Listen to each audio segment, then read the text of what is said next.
I'm gonna turn Oh, I my, forgot to ask you before you yeah, let people in. How do you pronounce Sia's last name? Is it Amen or Amun? I think it's a moon. I think it's Amun too, but I guess she'll Yeah. correct me if I'm wrong. You can also ask her when she gets on.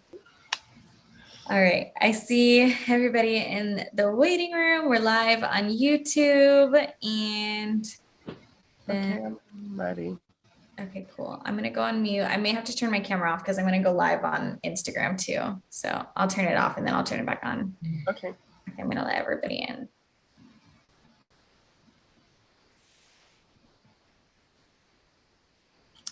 Hey everyone. Hello. Good morning. Hey Tammy. Hey Danny. Hey Abby. Hi. Hey, everybody. This too. Hey Ariel.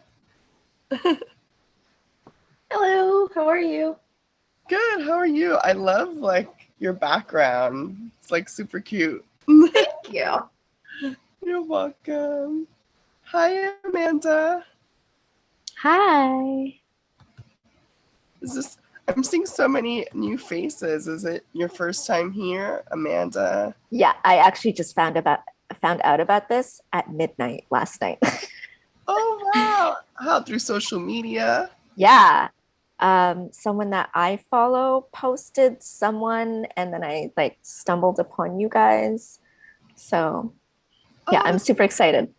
that's amazing. I'm so glad. Thank you for joining us. I'm sure you'll love it. I hope you love it. But I'm sure I will. Thank you. great. Who else? Kai? Hello, Hi. can you hear me? Yeah. Hi. Is it your first Finesse Media event? Yeah. That's amazing. How'd you find out about us? I kind of found out of you guys through like Instagram, I believe. I follow a few artists and then I kind of got led and started lurking on the Instagram page and saw this was happening. So yeah. Oh, great. Thank you so much for joining us today and starting your Saturday with us. I hope we see you again. Let's see who else is on here. And also, if you can, I encourage everyone to turn on your camera so we can see your beautiful faces. Don't be shy. Hello, hello. Hey. I'm trying to read. Sorry, guys. I'm trying to read a name here. I don't want to pronounce anyone's name wrong. Lon Ray? Am I saying it wrong? I'm so sorry.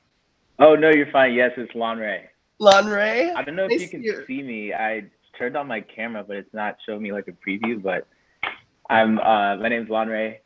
Good to join everybody. I'm a singer-songwriter from Atlanta, and I've been connected with. Oh, there's an echo.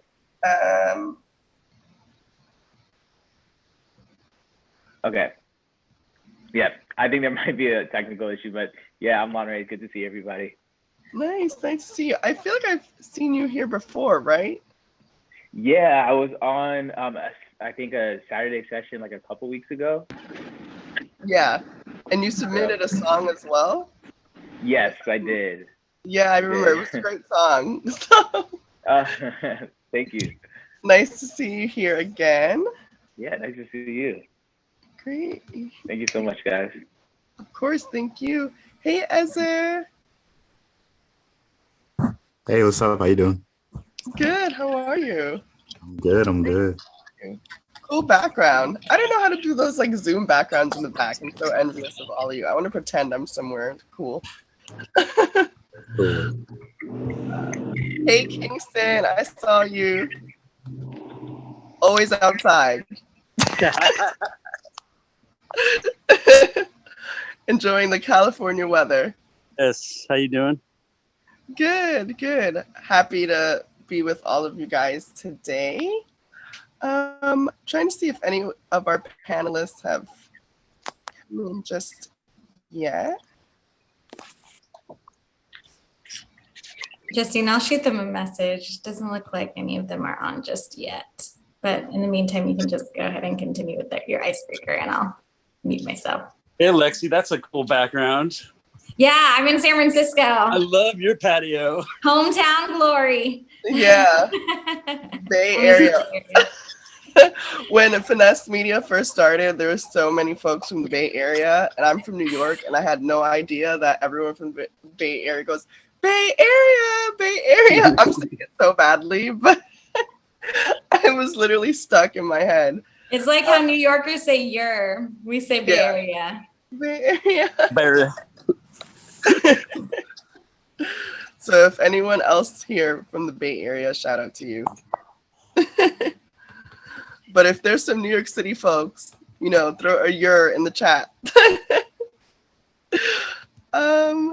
Great. Let's see who else is on here that I usually don't see. Oh yes, Folk the Artist. That's right. A Days. Oh yes, Jersey. Jersey's in the house. Dirty Jersey. That's funny. I've never heard that before. Dirty Jersey. Awesome. Oh, we got Philly in the house too. Lex left New York for Philly, so now she's a Philly girl. Hey, I'm back and forth from New York City and Philly, so I still consider myself as a partial New Yorker. Awesome. Oh, Jessica is here. Hey, Jessica. Nice to see you on here. If you can hear me. Cool. Who else? I'm gonna see Naomi. Hi, Naomi. Are you new to Finesse Media events? Yeah, I followed, I think through TikTok, and then I found the Instagram, but I found people through, I think it was Stacy from 50/20 Vision. I'm a college student too, so I wanted to like get in more into it. I found all these accounts. I found this one. Cool. Oh, amazing. I'm so happy to hear that. And I hope you get some wonderful and valuable information today and that you keep on coming back. Welcome to the Finesse Media fam. Thank you. Of course. Who else? Alan Evans. You seem like a new face to me too. How are you? Where are you from? I'm doing pretty good. I've actually been to quite a few of your events. I love these events. I'm here in Dallas, Texas right now. Oh, yes. Big Texas, Dallas. What's up? Everything's bigger in Texas. Yes. Oh, well, I'm glad to have you back, Alan. Are you a singer or songwriter as well? I'm actually a freelance A&R, classical pianist, and songwriter as well. So yeah, I'm eager to kind of learn all about songwriting stuff in this event. Yeah. Great. Yeah, you came to the right place. We have some really wonderful panelists joining us today that I'll talk a little bit about in just a few moments. I saw Steph coming in. I'm here. Hey, Steph. How are you? Good morning. Good morning. Good morning. Are you in the West Coast? No, I'm on the East Coast. Brooklyn. Oh, you're on the East Coast. Okay, so good afternoon to you. Good afternoon. Nice. Great. Hi, Steph. It's Jessica. Hi. Hey, Jess. How are you doing? Good. We got to get on the phone again soon. Yes, we do. Oh, that's awesome. You guys know each other. Hey, Jessica. Hello. Just waking up over here on the West Coast.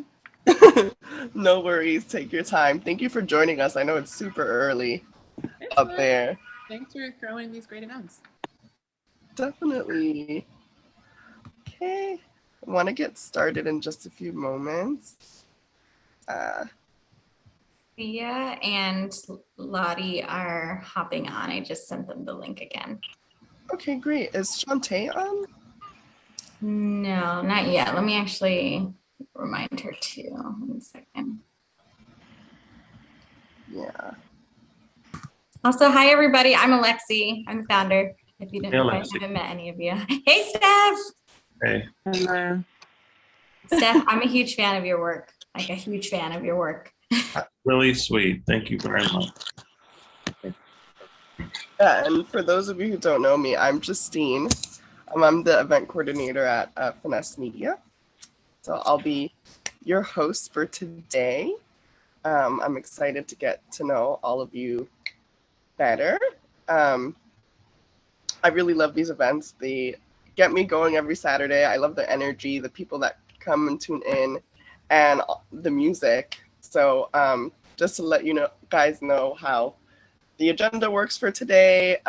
Once everyone's in, I'm going to ask the panelists some questions, introduce the panelists, ask them some questions, and then the audience will have a chance to ask the panelists questions as well. And then my personal favorite part, which is the listening session at the end, that's going to be hosted by DJ Lex. And she'll be sharing some of the song submissions, and it's a great opportunity for our audience members to get feedback from our panelists.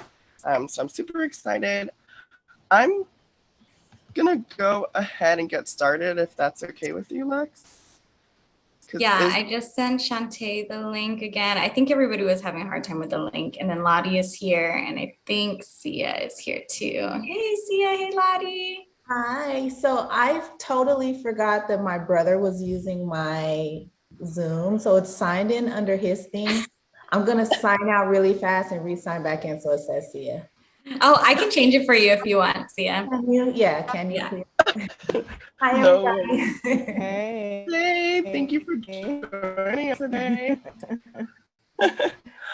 Okay, great. Now that almost everyone is here, I'm gonna go ahead and get started. Again, happy Saturday. Thank you for joining us today. I'm super excited to introduce to you all this panel. We have 4 amazing songwriters joining us today and industry leaders who have worked with artists like Lady Gaga, CeeLo Green, Trey Songz, Janet Aiko, just to name a few.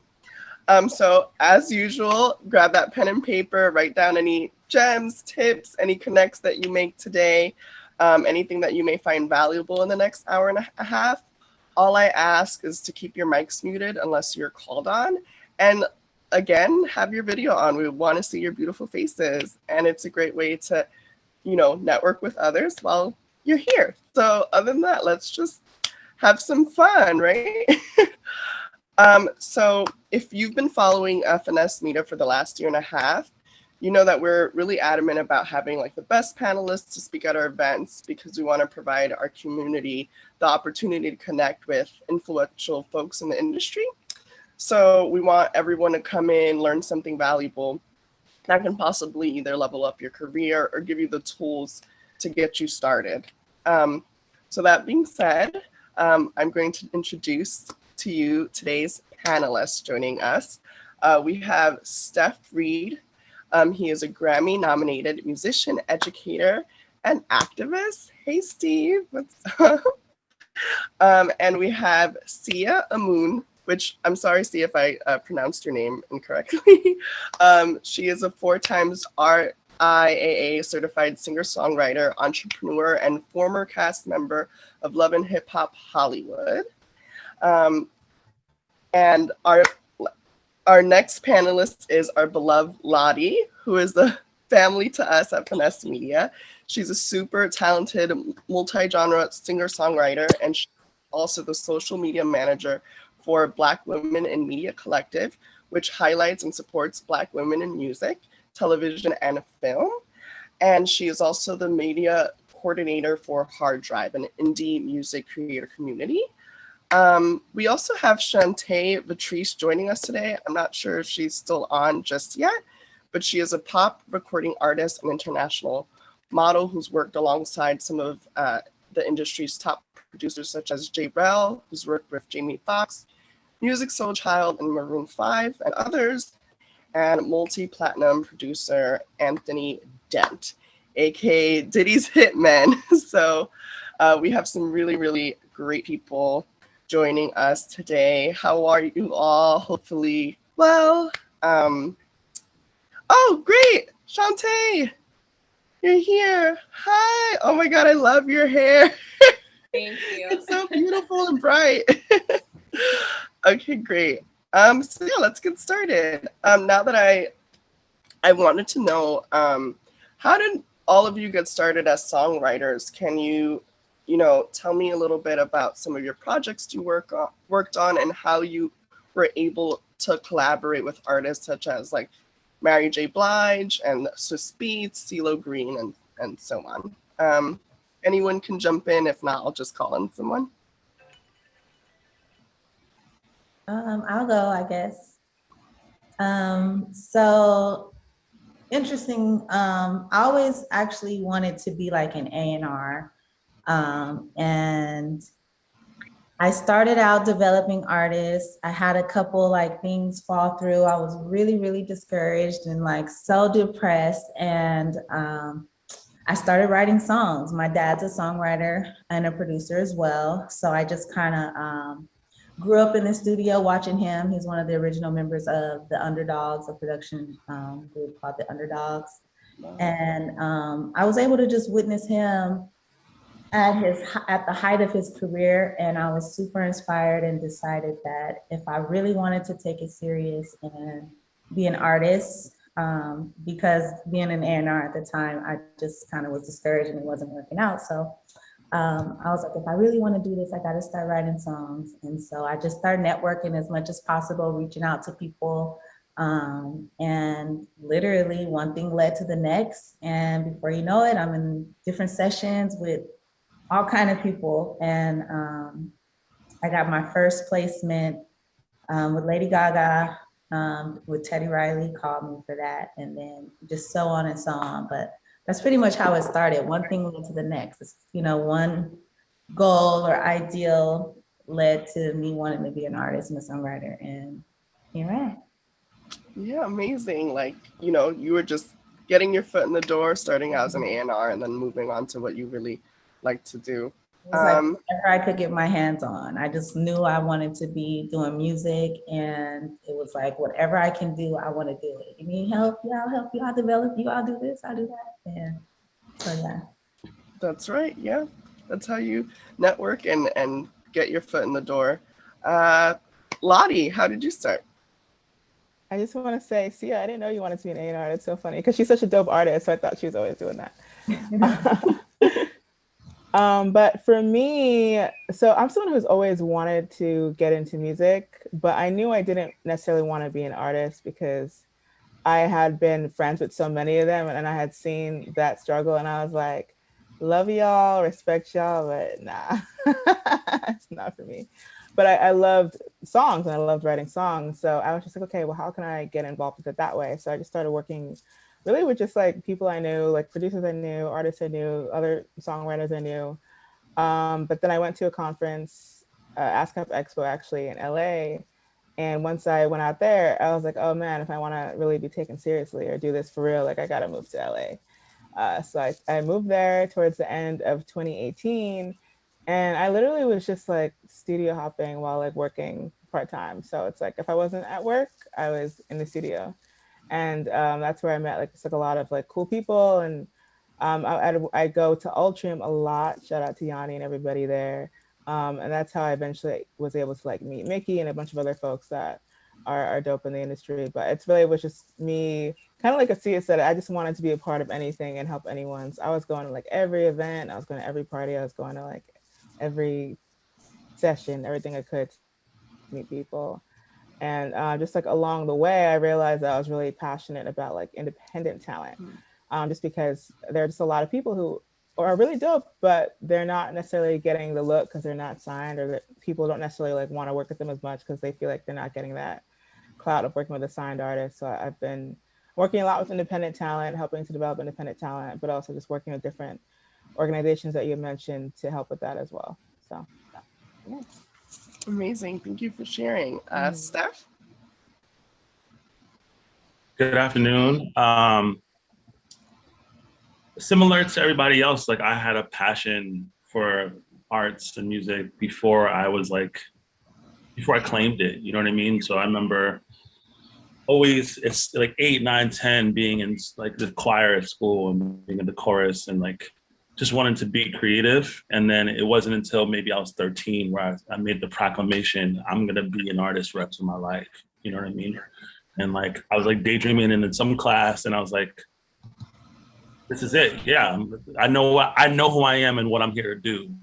And from then on, I like just got really studious about music from it, like that age of 13, where I started buying books and buying Donald Passman's All You Need to Know About the Music Business, and like buying music industry history books and like reading liner notes and the credits on like vinyl records and tapes and CDs, and like really, really getting into like what's what, who's who, to the point where when I was 13, I could tell my parents who produced and wrote a song. And it was like, how do you do that? How did you do that? I'm like, well, I would listen to so much music, I can tell patterns, right? I could tell Babyface's instrumentation. I can tell Teddy Riley's instrumentation. I can tell whoever, Jimmy Terry Lewis, Darkchild, all these different producers. I could tell the kind of instruments and production styles they use so well that I could tell you by within 30 seconds of hearing the song who's behind it, right? And then from there, I really got serious about forming these singing groups, like with my brother and my friends. And we would go to different studios and practice for hours and hours and hours and hours, and go for like label auditions, winning talent shows, to like getting into music high school and auditioning as a vocalist, but then feeling insecure.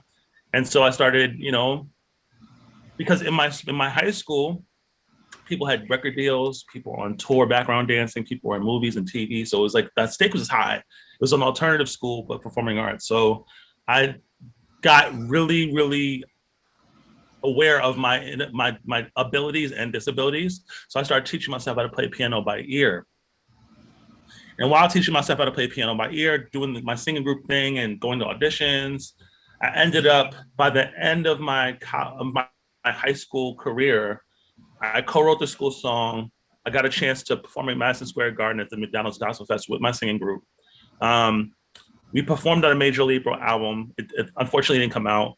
I won a songwriting competition sponsored by BMG and got a scholarship to go to college off my songwriting. And all these things were happening. And with this being said, I now have this advantage of having production, music, composition, and singing.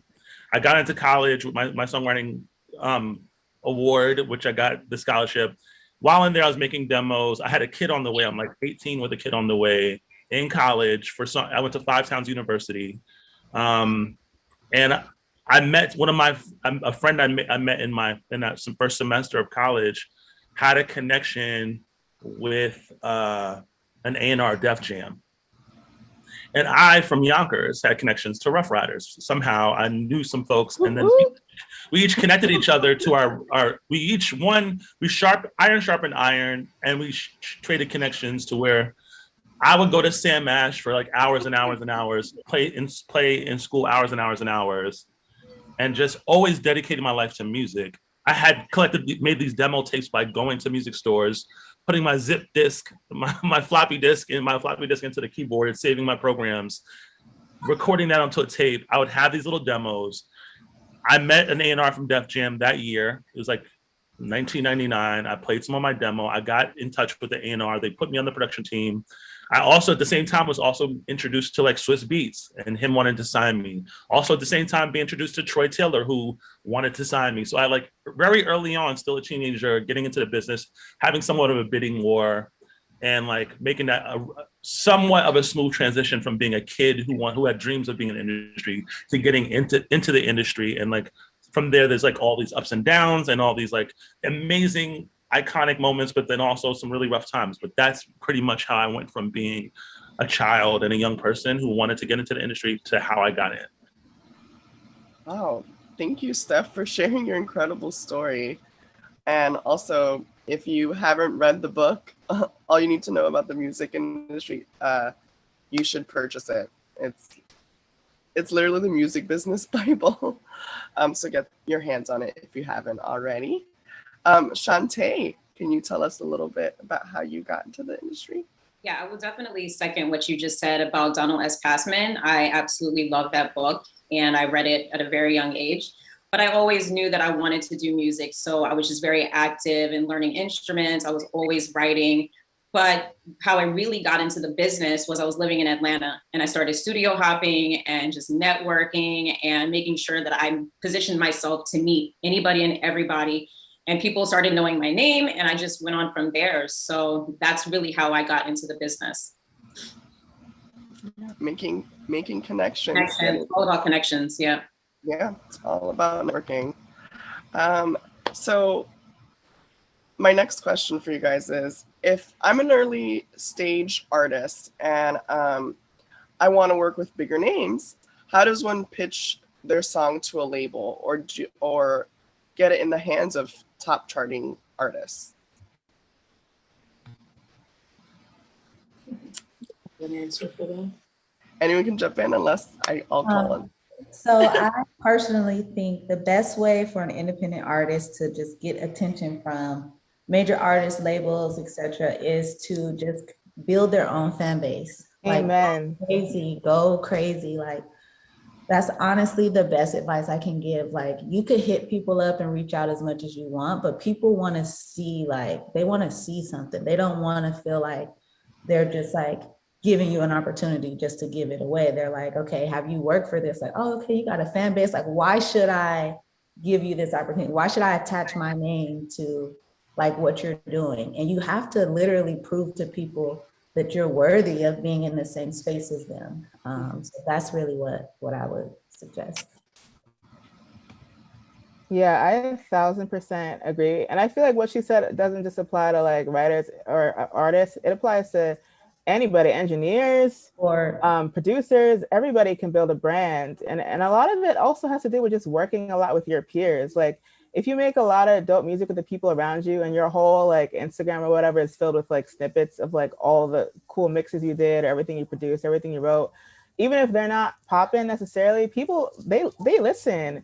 Like, and not to like put anybody on blast, but a lot of these A&Rs be having like burner accounts so they can check people's things. So that way you don't know that they watch, or you don't know that they liked, but they're keeping track of all of that. So like, if you're consistent and putting stuff out and like you're building a buzz for yourself, people get so, and that's why like, I know people like don't like TikTok or whatever, but I know people personally who've gotten signed off of that because like they were consistent with whatever they're doing with their beats and people were duetting stuff, or like anything can happen with social media. So like if you're consistent and you're dope and like she said, you're building a following for yourself, it's only a matter of time before somebody of importance can like stumble upon that and take stuff to the next level. Yeah, that's true. You never know who's watching. Steph, Shantae? Yeah, I agree with I'm sorry. Oh, sorry. I agree with what she said. You know, consistency is very important, you know, because music is a numbers game, right? So the more material that you put out, the higher chance you have of being seen. But also, I think, you know, it's also about being unique, being yourself, and not being afraid to step out there and just do what's not being done. Because if you try to copy the next person, you're just going to fall into those cracks, you know? So you really got to just be fearless in this business. Mm-hmm. Definitely. Steph? So for me, I really think preparation is like a big deal. Before I was in any rooms with anybody notable, I was like trying to impress myself and trying to impress my peers. I was really competitive. And I was like, I want to be the best in my school. I want to be the best in my town. I want to be the best in every talent show. Whenever I would meet somebody, there was like again, the iron sharpening iron. And it's like, I think it's like putting them 10,000 hours, like Donald Passman said in The Outliers, like put those 10,000 hours in and like practice, study, create a body of work so that one, your name will spread through word of mouth. And I think that's like valid. And I think it still works. I think is like creating the things that people want to talk about. Two is like building relationships. Collaboration will also spread your name. And I think that through preparation, through collaboration, and through research and study and trying to be better, I think when you actually do get in a room, because like you may not always go from 0 to 100. You may go from 0 to 1 to 1.1 to 1.2 to maybe then to 2 to 1.2. Like it's like these gradual incremental steps. And it's like, just because it's not Jay-Z, you can still impress the music teacher in your school. You can still impress and like make an impact on like the producer in your town. You can impress and make an impact on the popular artist in your neighborhood that wants to put you on his mixtape. You can like, there's levels to this. And I think if you think of it as like, I want to learn and get better and like, I want to master my craft, you will naturally be put into rooms and naturally progress because you'll get more invites to be in rooms. You'll get more invites to be a part of this thing. People will consider you for things. And while you're studying and researching, you'll find out where you need to be. And you'll like, your work will speak for itself when you're in those rooms to where people's like, yo, give me your number. We need to do something. And I think it's really important, again, create a body and bodies of work that will speak for your talent and like, know what you want so that when you get in these rooms, you know how to communicate of like, look, I want placements. Like, I see that you're getting placements. I would love to co-write. I'd love to collaborate. If not, shit, I'd love to intern. If you need someone to clean up your studio, I'll take out the garbage. Like, I'll run and get stuff for you. Like, be of use. And when you're just starting out, it can often be like, that it may be difficult for you to communicate and like prove your value, right? Like, they may look at you like, well, I've written millions of songs and got millions of placements. You've got none. I don't know you. You're not proven. So maybe your talent on face value may not, even if you are dope, right? They may not see it as far as like what you can do for them. I can take out your garbage. I can run errands for you. I can run your Pro Tools session. I can like being knowledgeable of different things. Like I can run your Pro Tools and engineer for you. I can shoot out your emails, do your calendar invites. Like I can be of service and of use so that you are now indispensable and indisposable so that they need you around and want you around for other things that they can actually calculate and quantify and qualify as value.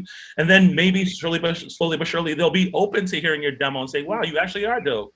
Oh, let's work. I've interned a shit ton. For Troy Taylor, I used to clean the studio, to go on errands, and I've done my share of walks to Junior's Cheesecake, like I've done my version of that. Years and years of it, and it again, I think if your priority is getting in that room and getting placements, make yourself like valuable in several ways so that people can see your work ethic, they can see your code of conduct, they can see your character because people want to work with who they like. They can see like how bad you want it and what you're willing to do, meaning like they're willing to stay up late. They're willing to do whatever it takes. I want that energy around me because trust me, the people on top and the people you want to get around have insecurities and have challenges just like you do. So if you're able to make them stronger and make them look better and help them out, of course they want you around. Nobody wants someone around that is going to take from them. They want someone they can take from. So be someone that is like, has a multitude of value. Yeah, absolutely. And like you said, be of use. Like collaborating with people doesn't always mean like making music with someone, just like getting to know them and being there and showing them that like you're there not just to use them for something. It's a two-way street. So I'm curious to know, does the label, when you're a singer-songwriter, does the label reach out to you? Like, are they like, hey, we need an R&B song or the next like top charting pop song? Or are you sending them the song? Like, do you usually write for specific projects, or you present them a song and then they kind of just place it to whatever artist they think best suits them? And we can start with Sia. I was unmuting my mic too. Honestly, it's both. It's all of it. It definitely depends on the relationship. If you don't have any relationships, nobody's reaching out. So you're doing all the sending. But when you build relationships with A&Rs, then they're definitely reaching out like, yo, we're working on this. I need records for this. I need records for her.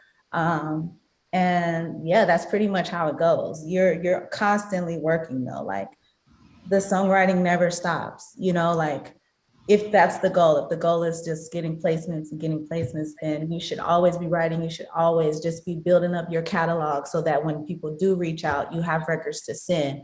and not just one genre. I mean, if you can, I would write as many different types and genres of music as possible so that you're not limited and not put in a box and only can send like, oh, I only got one rap song or I only got, you know, like whatever. But yeah, I've gotten hit up by a lot of A&Rs just because of the relationships and people knowing like, yo, see, it's dope, like hit her up or whatever. They're definitely reaching out. Yeah, I agree with that. I would also say like one thing that's worked for me is just like making sure I'm maintaining relationships with everybody on socials, because sometimes I just be liking somebody's picture, then they DM me like, yo, I'm working on this thing for so-and-so. Can you send me like 10 records that sound like this? And I'm like, okay. It's like, I didn't even ask to be a part of this or whatever. They just know that I write songs and I'm cool with them. And so just me showing up on their feed or whatever, they're like, oh, I should hit her up for something. So I think it's like, don't overestimate your relationships with people, because sometimes it's like, I'm not necessarily like the top, right? You know, I'm not like star or whatever, but it's just like stay on people's radars. Like sometimes that could open the door for like opportunities for things. But I also agree with what you said, always be writing. I mean, just by default, you should always be writing. But whenever I notice that they like a certain thing I do or whatever, I make sure I make like 10 more songs of a similar lane to that, just so to make sure I'm like, I have it in the arsenal. Like you never want to just have like one, like you want to have like at least like 5 things that are of a similar range, but really like more than that. So they can have like variety to choose from. I was going to add to a lot of placements come too from just being in the room and being around. I've gotten a lot of placements literally just from sitting in studio rooms and people turning around like, oh, you right, what do you do? Can you press play? You know, and literally placements come. So yeah. Shantae, Steph? Yeah, I mean, you know, like they said, you just have to constantly create and keep writing, and don't pigeonhole yourself into one genre, because that definitely limits your opportunities. But just, you know, your catalog is everything. It's your moneymaker. So you just have to make sure that you stay on top of it and just constantly create. So yeah. So I really think it's important to diversify the exploitation of your catalog. And when I say that, like, catalog is everything. Like, without the songs, like, what are we talking about? There's nothing to talk about in the realm of the music business and like trying to get placements unless you have songs. And I think it's like important to strategically look at it. Like, who are you co-writing with? Who are you co-producing with? Like, there's only but so much you can do on loan, and like, it's a myth that we exist in this vacuum by ourselves and no one person is an island. Like, our successes and our journeys are the culmination of many interactions. You know what I mean? I'm not here without my friend in college that connected me to JoJo Brim at Def Jam. I'm not here without my high school friend / like competitor that introduced me to Troy Taylor when I was like in high school. You know what I'm saying? Like, so who are you collaborating with? And I think it's important, one, to get into co-writing and collaborating early so that you can understand how it works in regards to like splits, how it works into like, what are my strengths? What are their strengths? How do I get better in regards to like, am I a better hook person? Am I a better verse person? Am I better lyrically? Am I better melodically? Like, what's my strength? Am I a good vocal producer? Do I need to grow? Because through those collaborations early, you'll learn where you need to grow, how to grow from the people you're collaborating with, and you're building up your catalog faster because you're writing with somebody else. And if they are also having meetings, you're now being brought up, hopefully, you're being brought up in the rooms that they have meetings with, right? And if they get placements, you're automatically now connected to that placement. So who are you collaborating with? At least 5 people you should be co-writing with. Maybe 2 of those people remain the same every month, but then every month you're like collaborating with 3 new co-writers, right? So if that's like, I do the numbers, if it's like 5 people, that's like what, 60 people a year that you're co-writing with at least.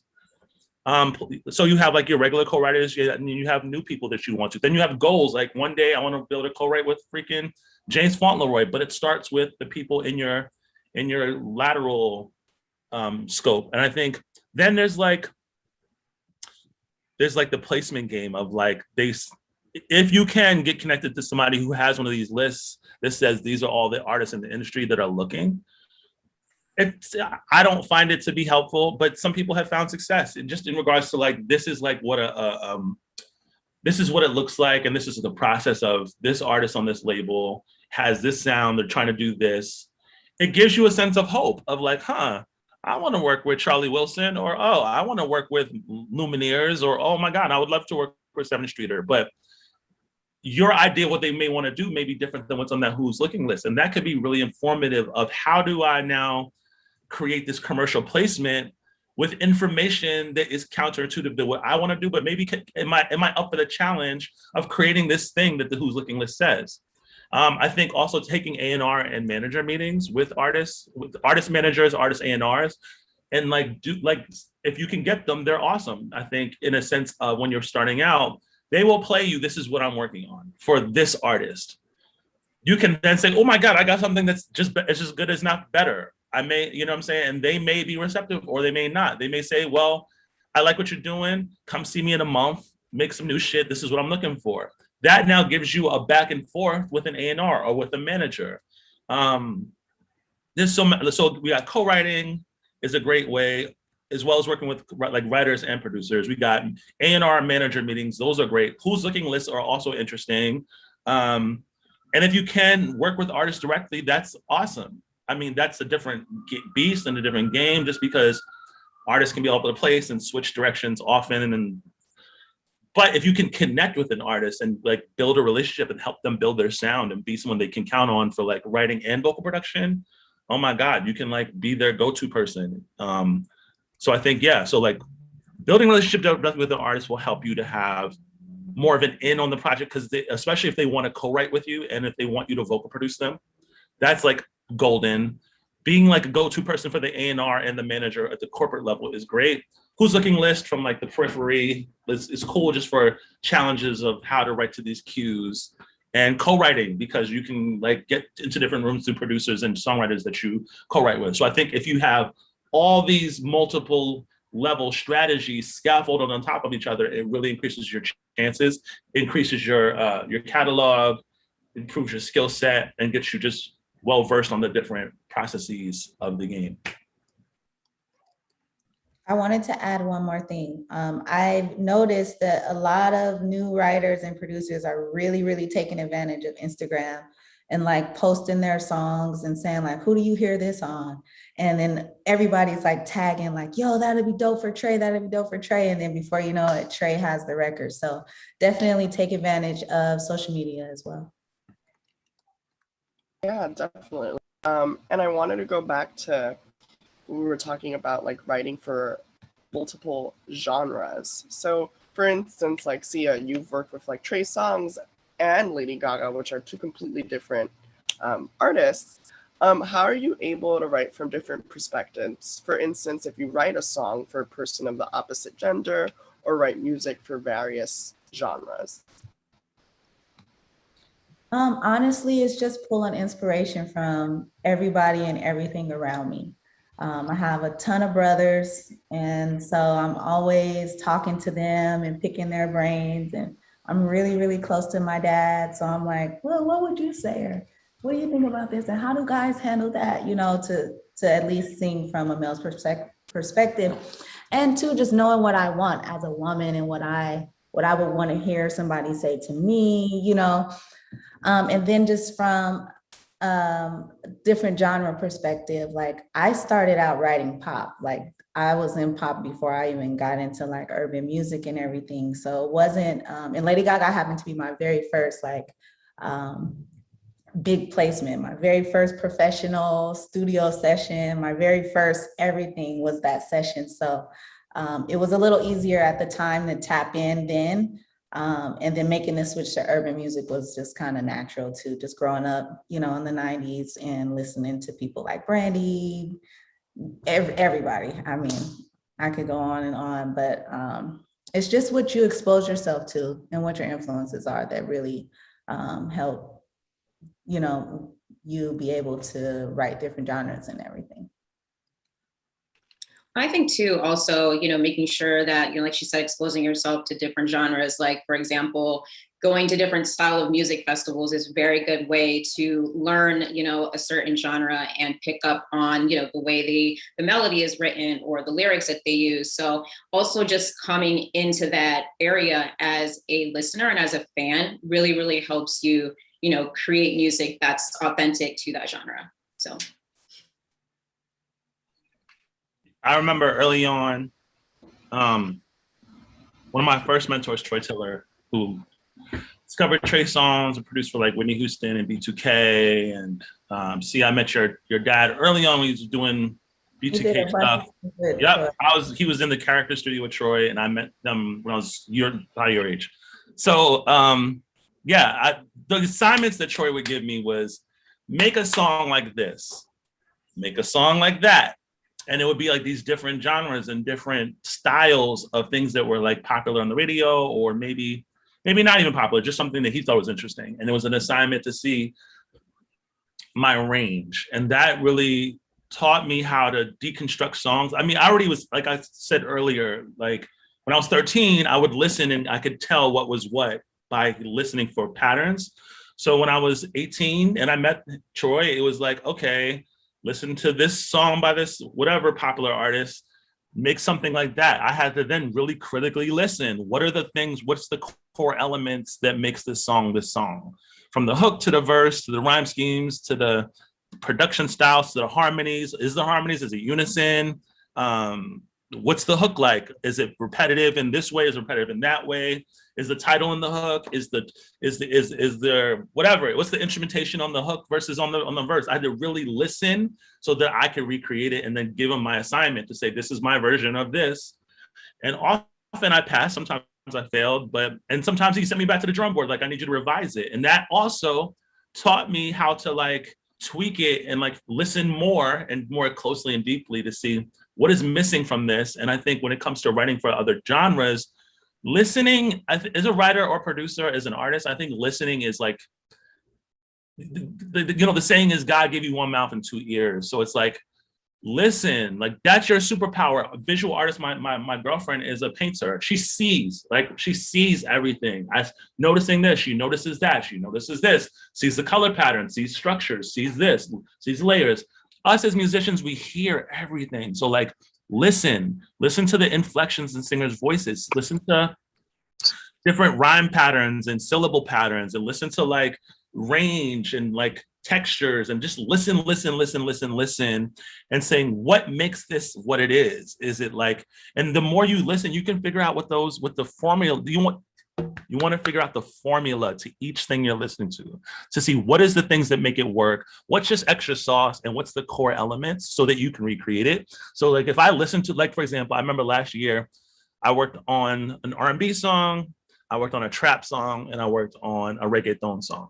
I don't really do any of those genres, to be honest, but I've experienced listening, so that I listen to a bunch of reggaeton as like the reference. This is what I'm trying to make. I said, all right, let me listen to a bunch of this. Let me just inundate myself with that, to like Neo in the Matrix. Let me just download these formulas. Let me download all this structure. Let me download all the elements.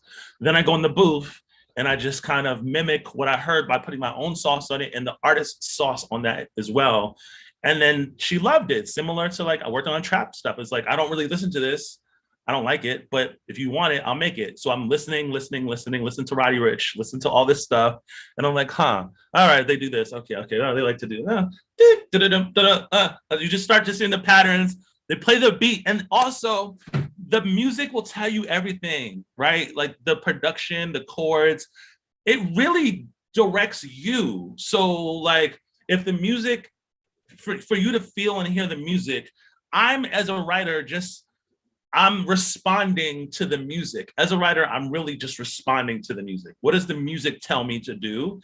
And like using the lens of the genre that I'm trying to write in, like I'm filtering what I feel and think through the lens of the genre. And I'm like, okay, if I'm doing trap, there's certain cadences and things and little idiosyncratic things you're gonna do, but how does the music make me feel at the end of the day? And I'm now emoting that feeling through like freestyling, using melody choices that are popular in whatever the genre is.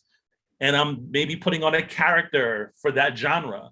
And that really is a great way, I think, to approach writing in different things, but it really starts from listening and then emoting how you feel through the filter of whatever the rules are in each genre you're writing for, because each of them have their rules, each of them have their formulas. Learn those formulas, learn the rules, be in touch with how you feel, because we're sensitive, emotional people as writers and creative people. Filter all those emotions and thoughts and feelings and creative ideas through the rules and the formulas of the genre, and whatever the music makes you feel, be authentic, and it'll come out properly. Beautiful, thank you. Yeah, I hope you're writing this down, because this is such an amazing conversation. Like, I'm learning so much.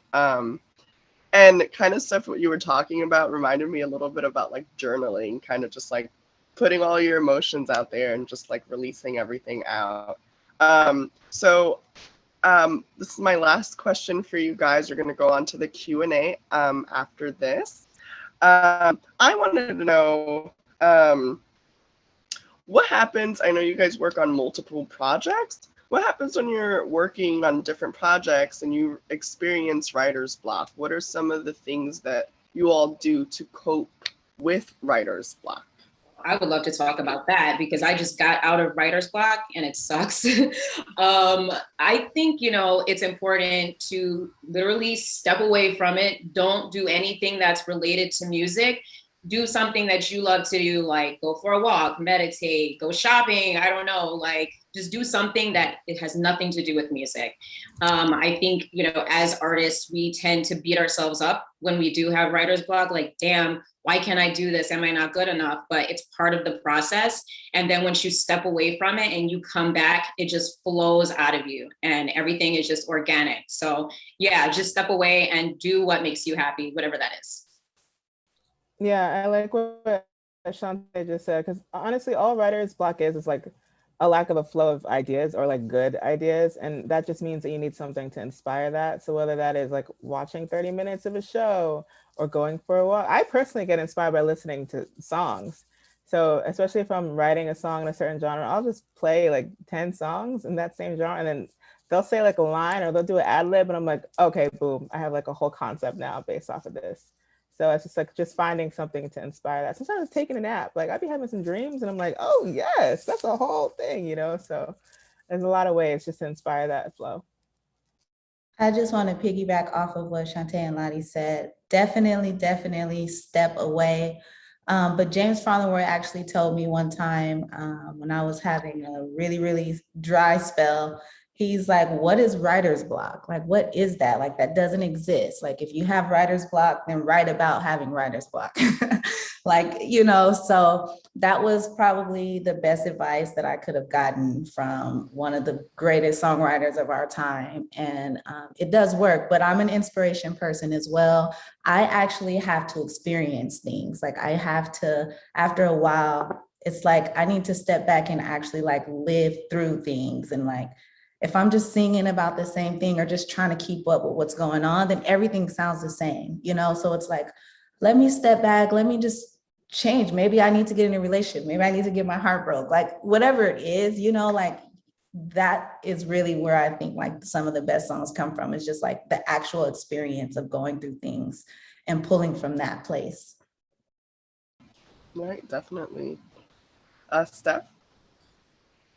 So I hate writer's block, but it happens all the time. And yeah, it can make you feel like, how did I ever write a song in the first place? Like, how is this so hard? I just wrote a good song.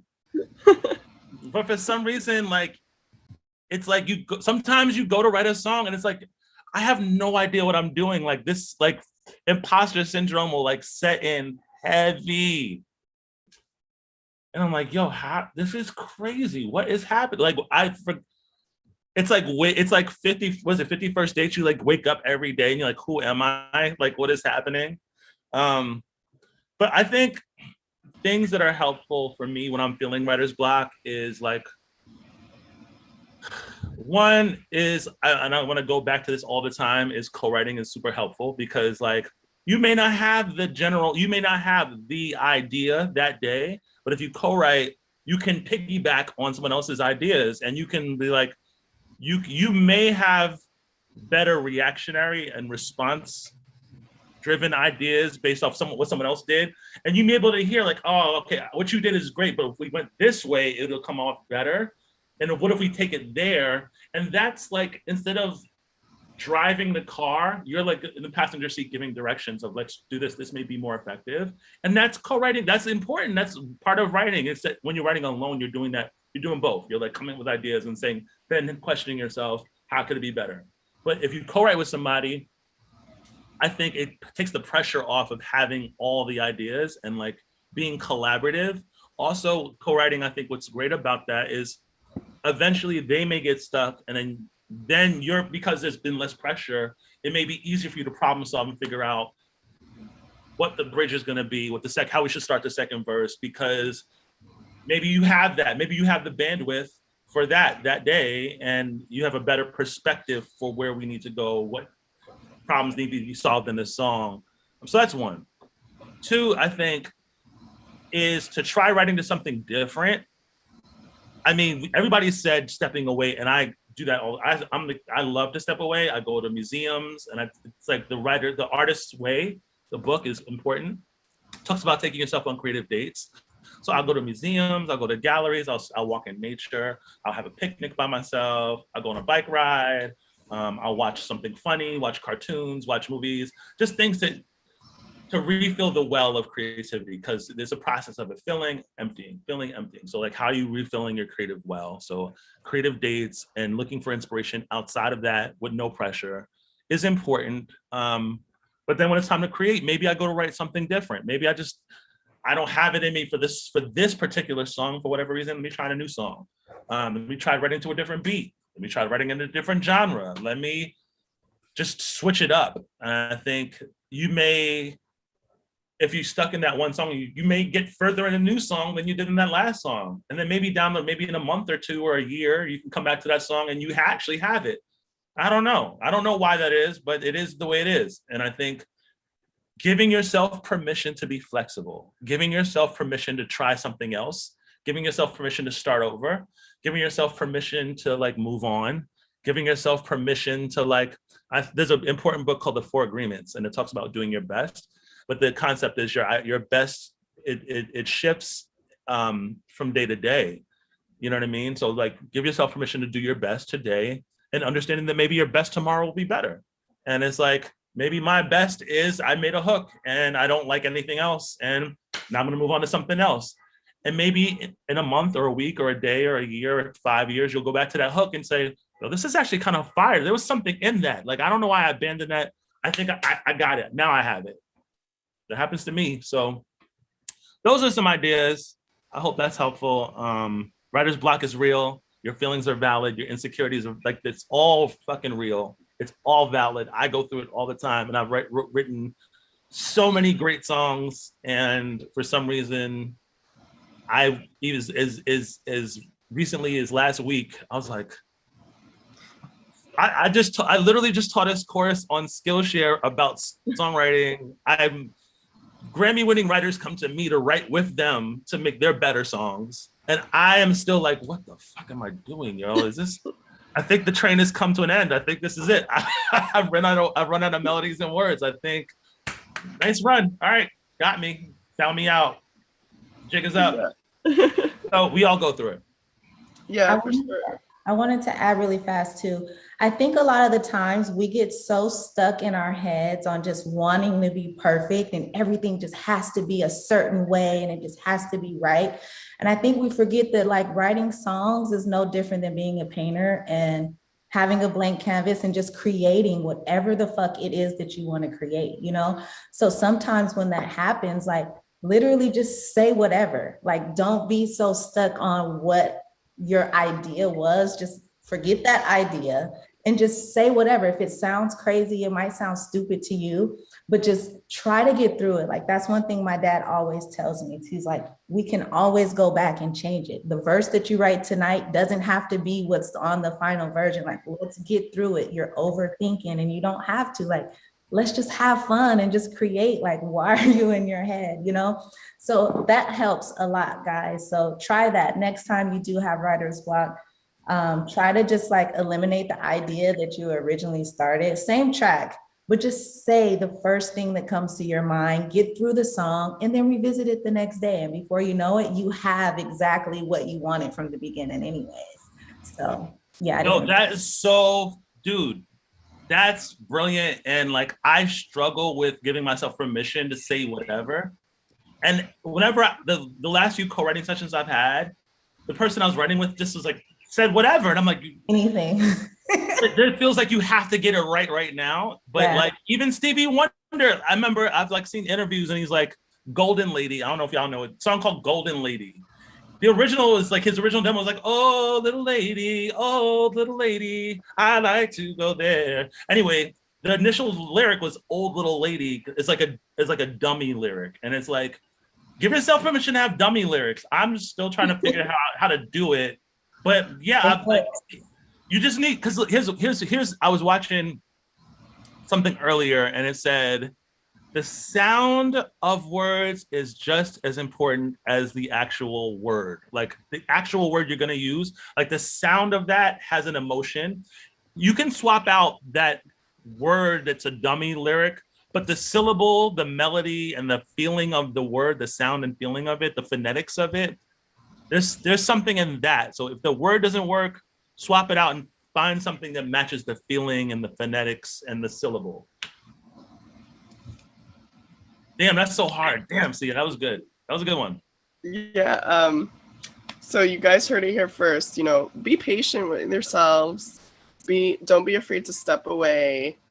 Co-write with others, and just let those creative juices flow. It's gonna come to you guys. And also, I love Sia, what you said earlier. Like, write about your writer's block. Like anything that'll get you going. And don't be discouraged.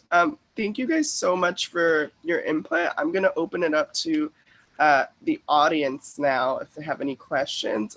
Lex or Kit Kat, if you can let me know who raises their hand. There is a raise hand feature that whatever reason doesn't work on my computer. So raise your hands if you have a question and we will call your name. So let's see, just 1 second. We have Jessica. You have a question? Hi. So first of all, I just wanted to say thank you to Finesse and thank you to all the panelists. Thanks, Finesse, for putting this on, and thank you for the panelists for showing up and dropping some knowledge for us. It is appreciated. I wanted to know, I know we've talked a lot about being able to be flexible and versatile with the genres that you can do, and understanding that even if it's not a genre that you work in a lot, you know, go listen to that genre and try and pick up on what makes certain things about that genre hit. Also, there's a Chihuahua that I'm babysitting in my lap, so she's kind of popping up right now, so my bad.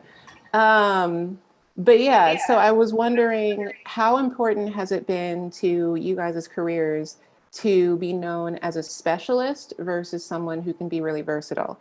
And basically what I'm wondering about is as far as like personal branding, and not just branding like on the internet, but like branding in your networking sessions and things like that, to kind of show yourself as, I am this person and I'm great at this, versus I am this person and I, you know, am really good at a few different things. And that can be genres, or like, I'm the hooks person, or I'm great at bridges, or whatever. I'm just wondering, when you guys get calls and whatever's to work with you, is it usually, hey, I heard you were good at this, or hey, I just heard you were good in general?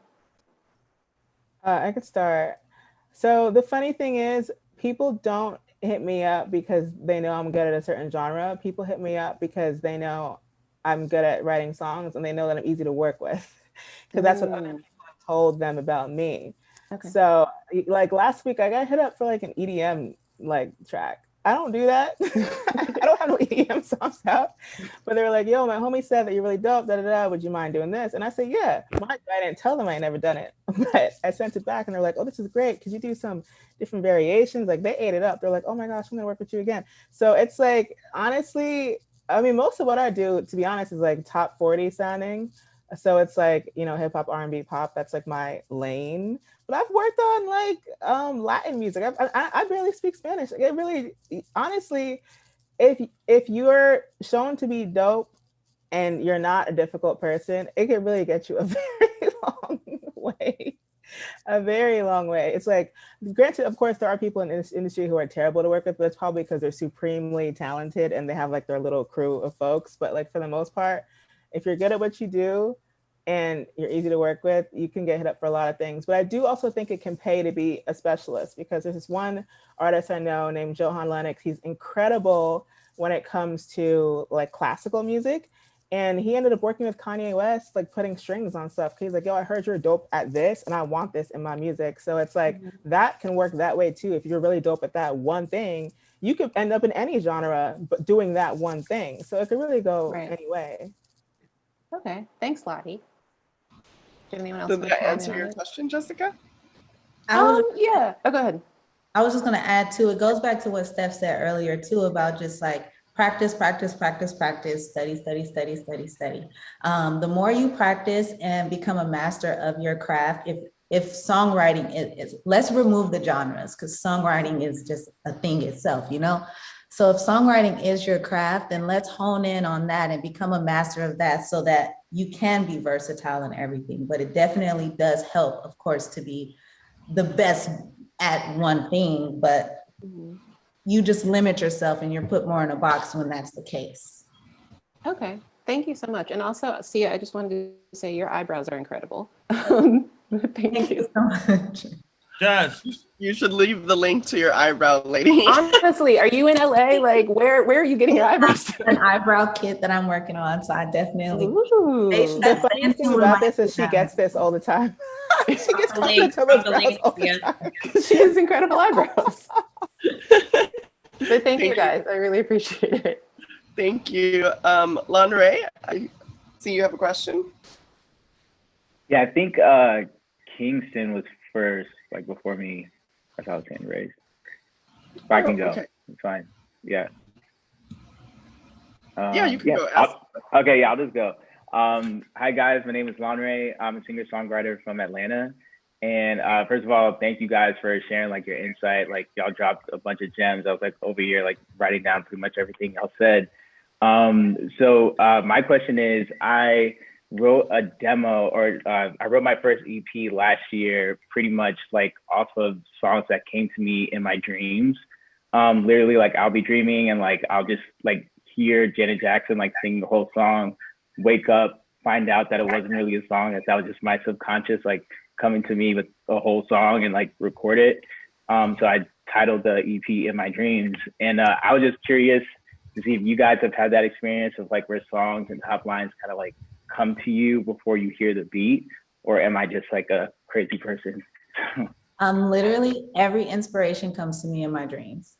Every idea, every major decision always comes in a dream before I do it. I call them downloads. I get a download. You call them what? I call them downloads. Oh yeah. Mm-hmm. So, and they come all the time. Literally, I'll wake up out of my sleep and grab my phone and start typing in notes because I had a whole verse that was just in my head. So it's definitely not just you. Oh, cool. Yeah, I've definitely had dreams where I've heard like melodies or different types of sounds. And then the next day I'm like, oh, okay, I've got a song. So I definitely believe in the whole dream thing. And I think that's also like just being open to the universe and your subconscious. And I think that's really important as a creative to be open like that. Like your third eye has to be open. So I think that's what you're experiencing. That's awesome.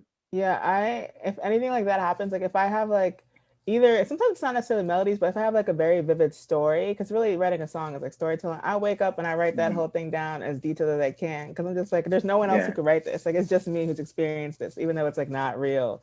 So like I'm big on being inspired by that for sure. So, and do you guys have like, what is your experience working with producers with those kinds of things? Because with me, I was trying to convey, like, of course, like after I dreamt it, I built the song structure, but then it was that extra step of like, okay, trying to relay that over to the producer and kind of like trying to get them not to think of what's in my head, but get their perspective, like that whole thing.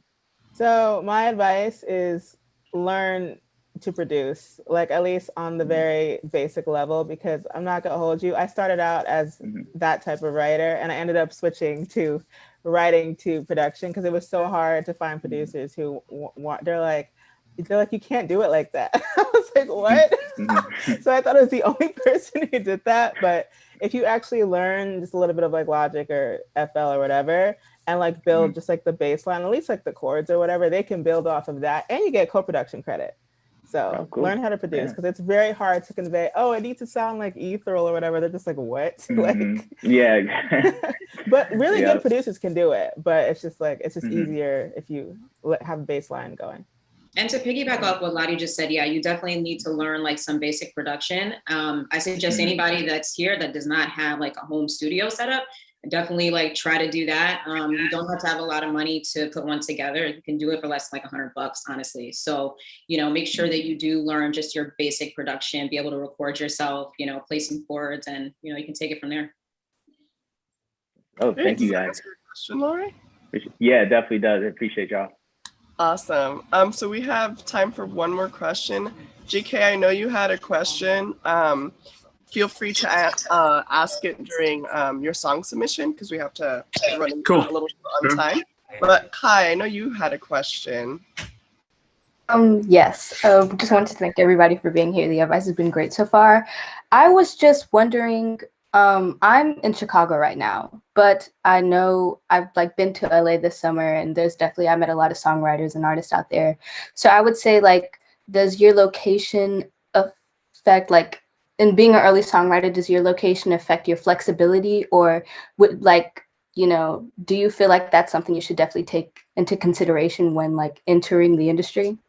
What's wrong with Chicago? Chicago's popping. I'm curious. I'm from Chicago. No, I love it here. Chicago. Hey, Chicago is popping. I'm Chicago's from Chicago. lit. Yeah. I love Chicago. I mean, like, city. I guess. I'm from Chicago. So it's lit. Yeah. I guess my question is like, how much is flexibility played into like being in the right place at the right time, or being able to attain those opportunities? Being in the right place at the right time is definitely like monumental to somebody's career. But I think if we didn't experience the past couple of years the way that we did, I would definitely say, yeah, you should probably think about moving and being, you know, around what you want to be. Like my grandma always told me that, like, if you want to do music, then go be around music people, like, you know, but the pandemic showed me that literally we can work from anywhere. Like social media is a global thing. Like you don't have to be in LA to write a dope ass song, post it and tag a bunch of people or send it to people, like, you know, whatever. So if you can, that then great, you know, but if you can't, you don't have to, and don't feel like you have to be in LA to do it, because you don't. You have the internet and you have other places. I'm sure there's dope ass writers, and I know so many people from Chicago that are like crazy. So try to network and conquer the people in your city first, I would say, instead of feeling like you just have to leave and go somewhere else. Like you don't. Get on in your city first, and then they'll be like, yo, that way you just building connections. And then somebody from your city might be in LA, like, yo, come with me to LA. I got a session with such and such. And then before you know it, you're in LA and you just end up there for 3 months, you know? So don't think that you have to necessarily be in LA or Atlanta or New York. Like you have the internet literally in the palm of your hands. And just to, I guess, wrap it is, I think it's important to have a base that feels safe, and to be, for the sake of your mental health, I think if you can be, for me at this stage in the game, to be away from the grind helps me to continue my grind. Same. So it's like, Chicago's slower. My mom lives there. I love it and love Chicago. Like to be somewhere that's like not as intense, somewhere that's not like that in that competitive industry fake mindset, I think it could be beneficial. And if you can take trips to LA and trips to New York and trips to Nashville and trips to Miami and trips to wherever industry is happening, and then do the work, make your rounds, and then go back and recharge, that's actually an asset. That's a value, you know what I mean? And don't, I'm just, again, at this stage of the game where I'm at, you know what I mean? I'm just like, I think it's something to be said about having a home base, somewhere that like recharges you and fills up your spirit, somewhere that like reminds you of who you are and reminds you of why you started, and then can sustain you. Because New York is I live in New York, it's a beast. You know what I'm saying? Like Atlanta's like these places, New York, Atlanta, Miami, LA, Nashville, it's a beast. And this industry can drain your spirit and kill your soul, and can like, it's a lot. It's a lot. And if you can't get away from it and you feel like if you feel like you can't get away from it and it's like ever consuming your entire life, that can go another way. And just, again, balance is key, and sustainability is key. It's not about getting a placement this year. It's about, you want to be, when you're my age, you're getting placements and happy, not even placements. You want to be happy and like sustainable when you're my age, not like I got a placement, but like, my life is in shambles and like I'm trying to like find myself again. Like, so Chicago is a beautiful place. You can take a trip, get on a plane, go for a weekend, go for a week, and come back. Thank you so much. Just the last thing I want to add to that, there's this one really dope producer. His name is Oz, and he's produced a bunch for Drake. This man has not stepped a foot in North America. He's based somewhere in Europe. He has not stepped a foot in Canada or in the US because he has connections in LA. If you don't even have to leave to meet people. Like, the pandemic has made it, like, in a lot of ways, even the playing field where you can be anywhere in the world. This man speaks like whatever language he speaks, much he does English. He has never stepped foot over here, and he's placed with one of the biggest artists in the world. So really, I'm an advocate, like Steph said, or is it Sia, getting popping in your city. Like, some of my favorite artists right now, like ESTG got popping in Louisville. And now he gets flued out to everywhere to go perform and do whatever. He got signed and everything. So if you get really dope where you're at, they will fly you out to where you have to be. Like, you don't even have to do all that, you know? So just get really, really, really, really dope where you are, and where it's going to travel for sure. Thank you so much.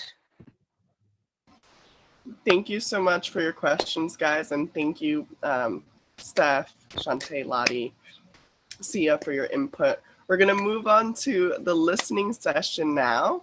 So I'm going to hand it over to Lex, who's going to be hosting the listening session. Hello again, everybody. Oh my goodness, this panel, whew, all the gems that were dropped. Seriously, I hope everybody was taking a lot of notes, because there was a lot of stuff that I've been in other songwriting panels just to listen in and learn. I'm not a good songwriter, but I have been listening to all of the gems being dropped here, and in comparison to some of the other ones that I've been in, it's not that anyone's bad. I'm not gonna say that any of the other songwriting panels are bad, but you know, sometimes you get more gems than others. So honestly, panelists Steph, Lottie, Shantae, and Sia, thank you for being here. We're gonna have to run through the listening session a little bit quickly, and if any of our panelists have to leave early, totally understandable. I want to be respectful of your time. But what we usually do on a week-to-week basis is we host listening sessions in order to hype up the crowd, give them a chance to add some new music to their playlist. Also, for some folks to get additional feedback on their music. So if you have any constructive criticism, feel free to just jump in and say like, hey, I like this, or I don't like this. It's a really great way for artists or songwriters to get some new feedback. And then we also do it so that our songwriters, artists, folks that come onto our events get some additional exposure. So I'm gonna go ahead and start sharing my screen. The first song that we're gonna be playing is Crossroad by Miss Jessica Loyce. Well. Should I say something or just let it play? Oh yeah, Jessica, if you want to just intro your song just very quickly, because we're running short on time. Yeah. So this is my song called Crossroad. I co-wrote it and co-produced it. I'm not singing it, but I co-wrote it and co-produced it. And it's going on an album that I'm putting out in October. That's like a DJ Khaled style kind of thing where I'm writing, producing a lot of the songs. Hope you guys like it.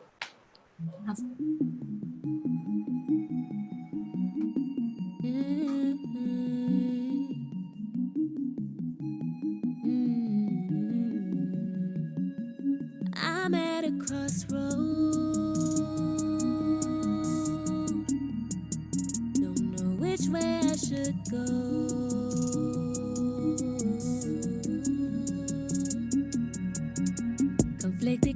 conscious, it won't let me be. Feels like I'm blind, cause I keep crying.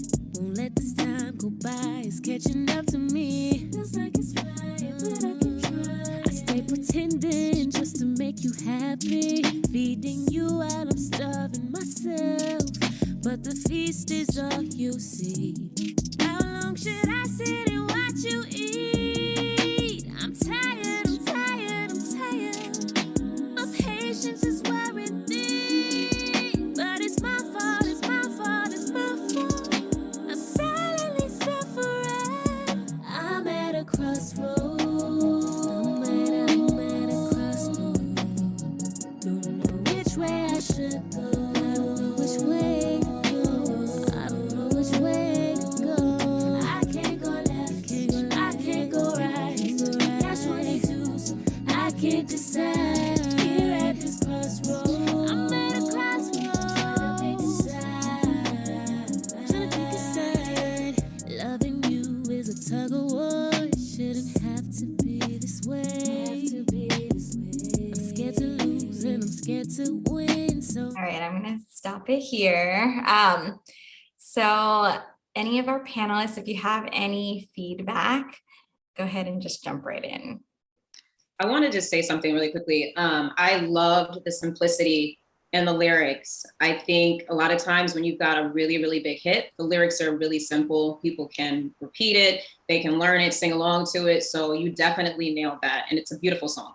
Very beautiful. Thank you so much. Thank you, thank you. Any other feedback? Steph, I saw you nodding your head.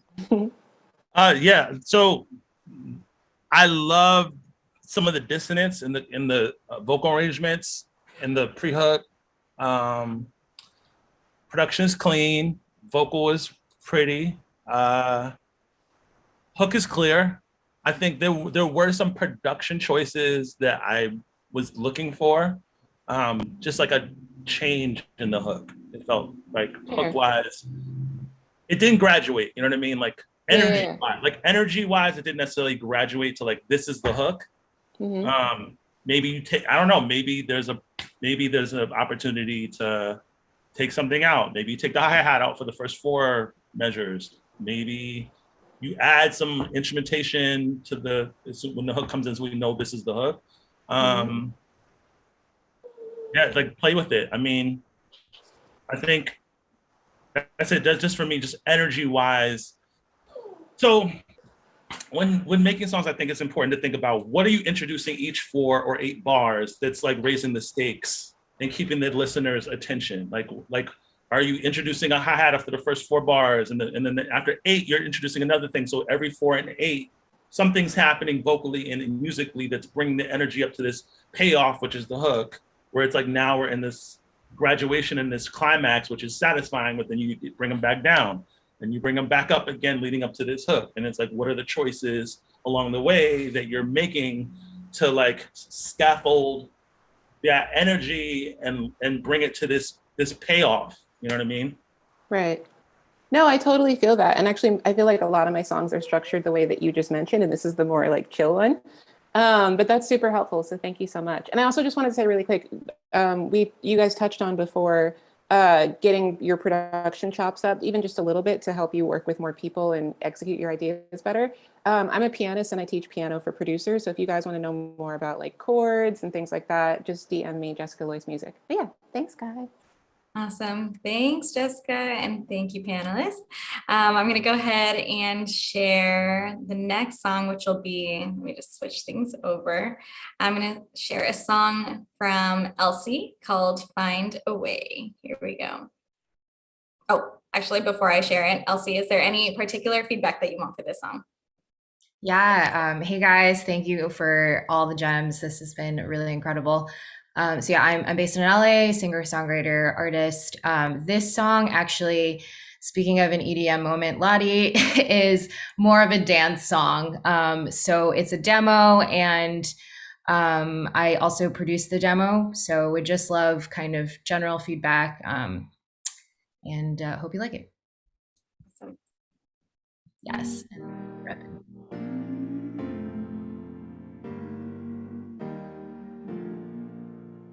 I know that times are tough, you're going through it and you haven't slept for days. You feel like giving up while you're losing, but love will find a way. Love will find a way. Find a way through the darkness, a way through the hurt. When you're blinded by heartache, it sees through the blur. It's there through the madness and at your worst. Oh, love will find a way. Find a way. We'll find a way. We'll find a way. Love will find a way. The road ahead is rough, you're barely through it, and your heart is filled with rage. But buried underneath those scars and bruises, love will find a way. Love will find a way. Find a way through the darkness, a way through the hurt. When you're blinded by heartache, it sees through the blur. It's there through the madness and at your worst. Oh, love will find a way. Find a way. All right, I'm gonna stop it there. Steph, oh my God, I was watching you this entire time. I ate that up.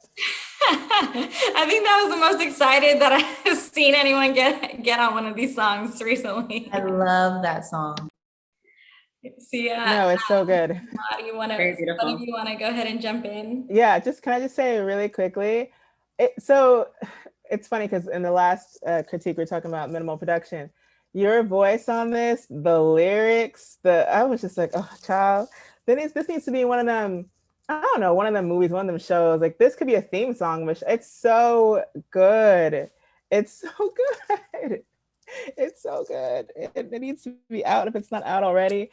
And actually, you had mentioned something about EDM, and maybe that was coming up. But this could be remixed. You know how they had that? I Took a Pill in Ibiza or whatever. That was a sad, slow song by Posner, and then it got remixed into like I Took a Pill in Ibiza. This kind of thing could do that too, and it would go up in the club. So like, I love this song. I just love it.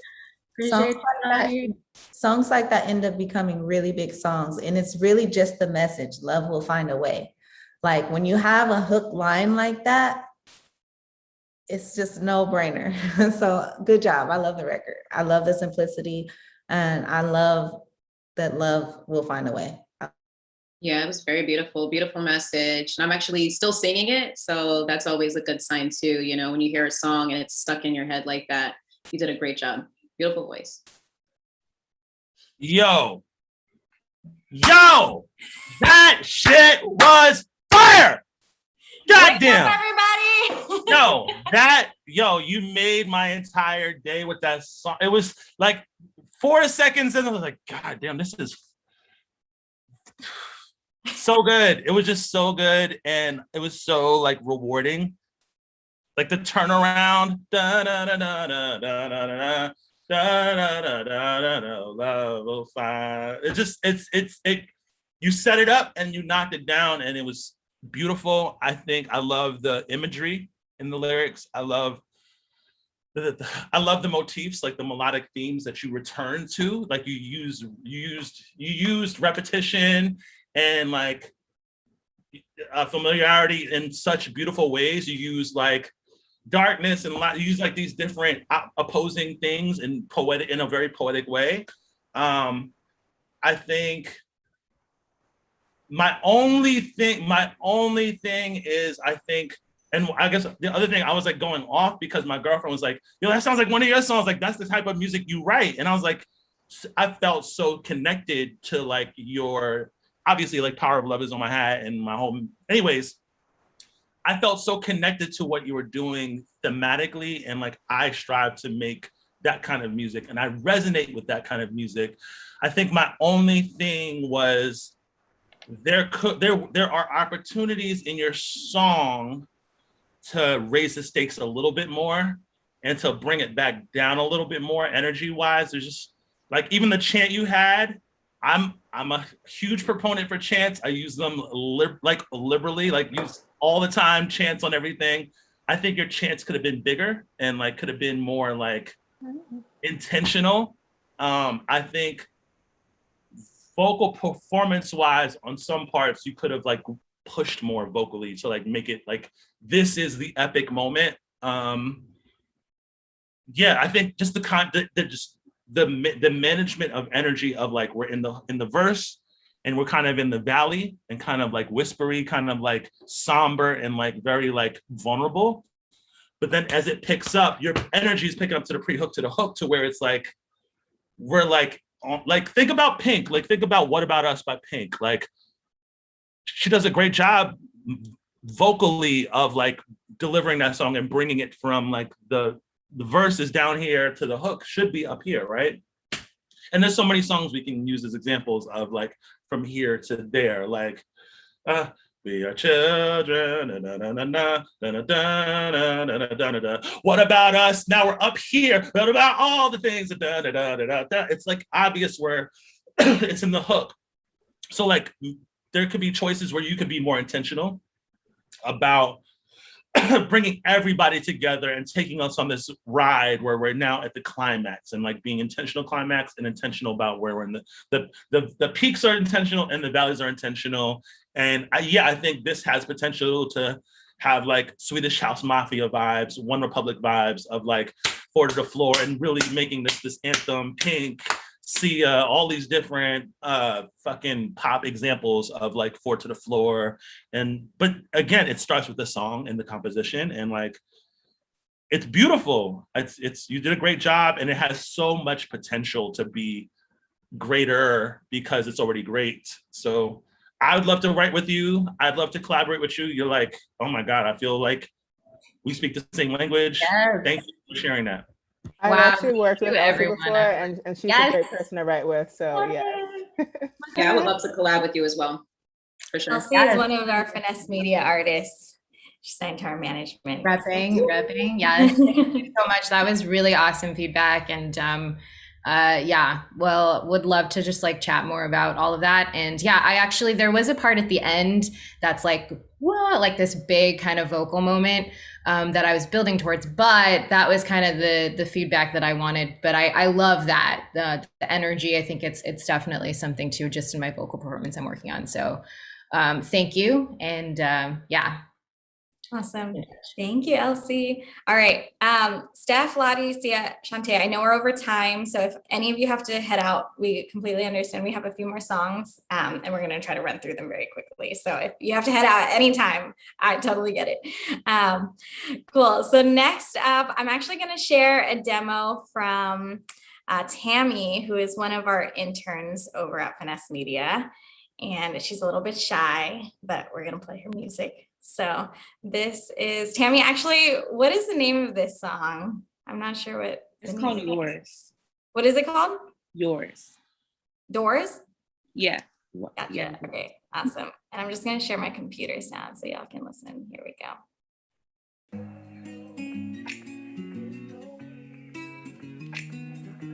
That's my song right there, y'all.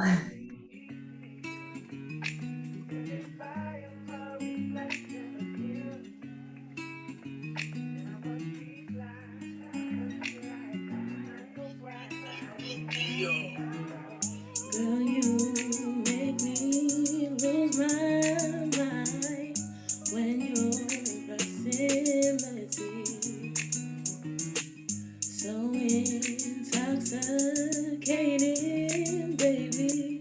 Tell me what you see in me, 'cause if I had one day to show you who I am, to show you I can give you what you deserve,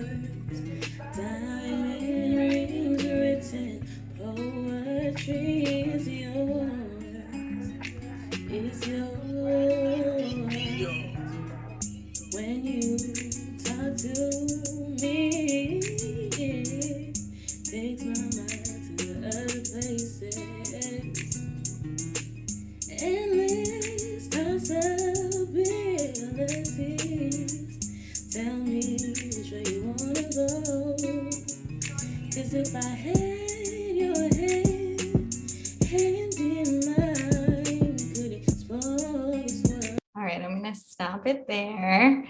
Panelists, what do we think? You better sing. That beat is hard. Yeah, I love love a your good voice. sample, man. Yeah, I love your voice. Very pretty. I don't know if it was just because this is a demo, but you sounded a little shy in some parts. I was like, Yeah, I don't was be gonna shy. Just sing the song. Don't be shy. Also, because it's a demo, I'm sure that's why you haven't stacked the background there. I could hear some like crazy like stacks of like harmonies and stuff. So make sure you get those in there. I love the guitar. I thought it was like super sexy. Vocals, you're a very unique voice. It gave me like throwback to like this older artist from back in the day named Nicole Ray. It just felt like Missy Nicole Ray, sexy, mysterious R&B. It gave me like a throwback kind of nostalgia, and I'd love to hear more. It sounds there's a vibe. There's definitely a vibe there. I don't know what the hook was. That's my only critique. I don't know what the hook is, and I don't know what the song is called, but your voice, I remember the voice. I have no idea what the song was about or what the hook is, but the guitars was popping and your voice is popping. Yeah, I was actually gonna say the same thing. So it's always tricky. That happens to be one of my most favorite songs by India Arie. So it's always challenging when you choose to sample a record that is such a dope song. You really have to just like go crazy on it, you know. That record is so dear to me. So I was waiting for the payoff. You know, I was really waiting for the payoff, and I didn't get the payoff. But I love your voice. I love your voice. I think your tone is beautiful, but I didn't get the payoff that I was looking for just from the way the music made me feel. And so just to all of the songwriters in here, like if you're gonna tackle a record that was already a big song, make sure that you're coming like you're killing it, you know. That's just my only advice. Just kill it when you come with those samples, because the person listening is always gonna be comparing it to the song that they know and that was already a big hit, you know. But beautiful. Good ear, A&R. Yeah, I think your voice was absolutely beautiful. But Steph said, I didn't understand what the hook was, like, you know, as far as structure goes. And definitely just be a little bit more confident in your delivery, because your voice is stunning. But like Sia said, like, you really gotta come hard when you're doing songs like that. You just have to, and you got what it takes. So just be a little more confident, you know? All right. Tammy, release your music. We talked about this last week. Cool. All right. Thanks, Tammy. Next up, we've got Ezer, who submitted Icebox. So let me just go ahead and share my screen really quick. Just one moment, y'all. And this is also a demo. Here we go.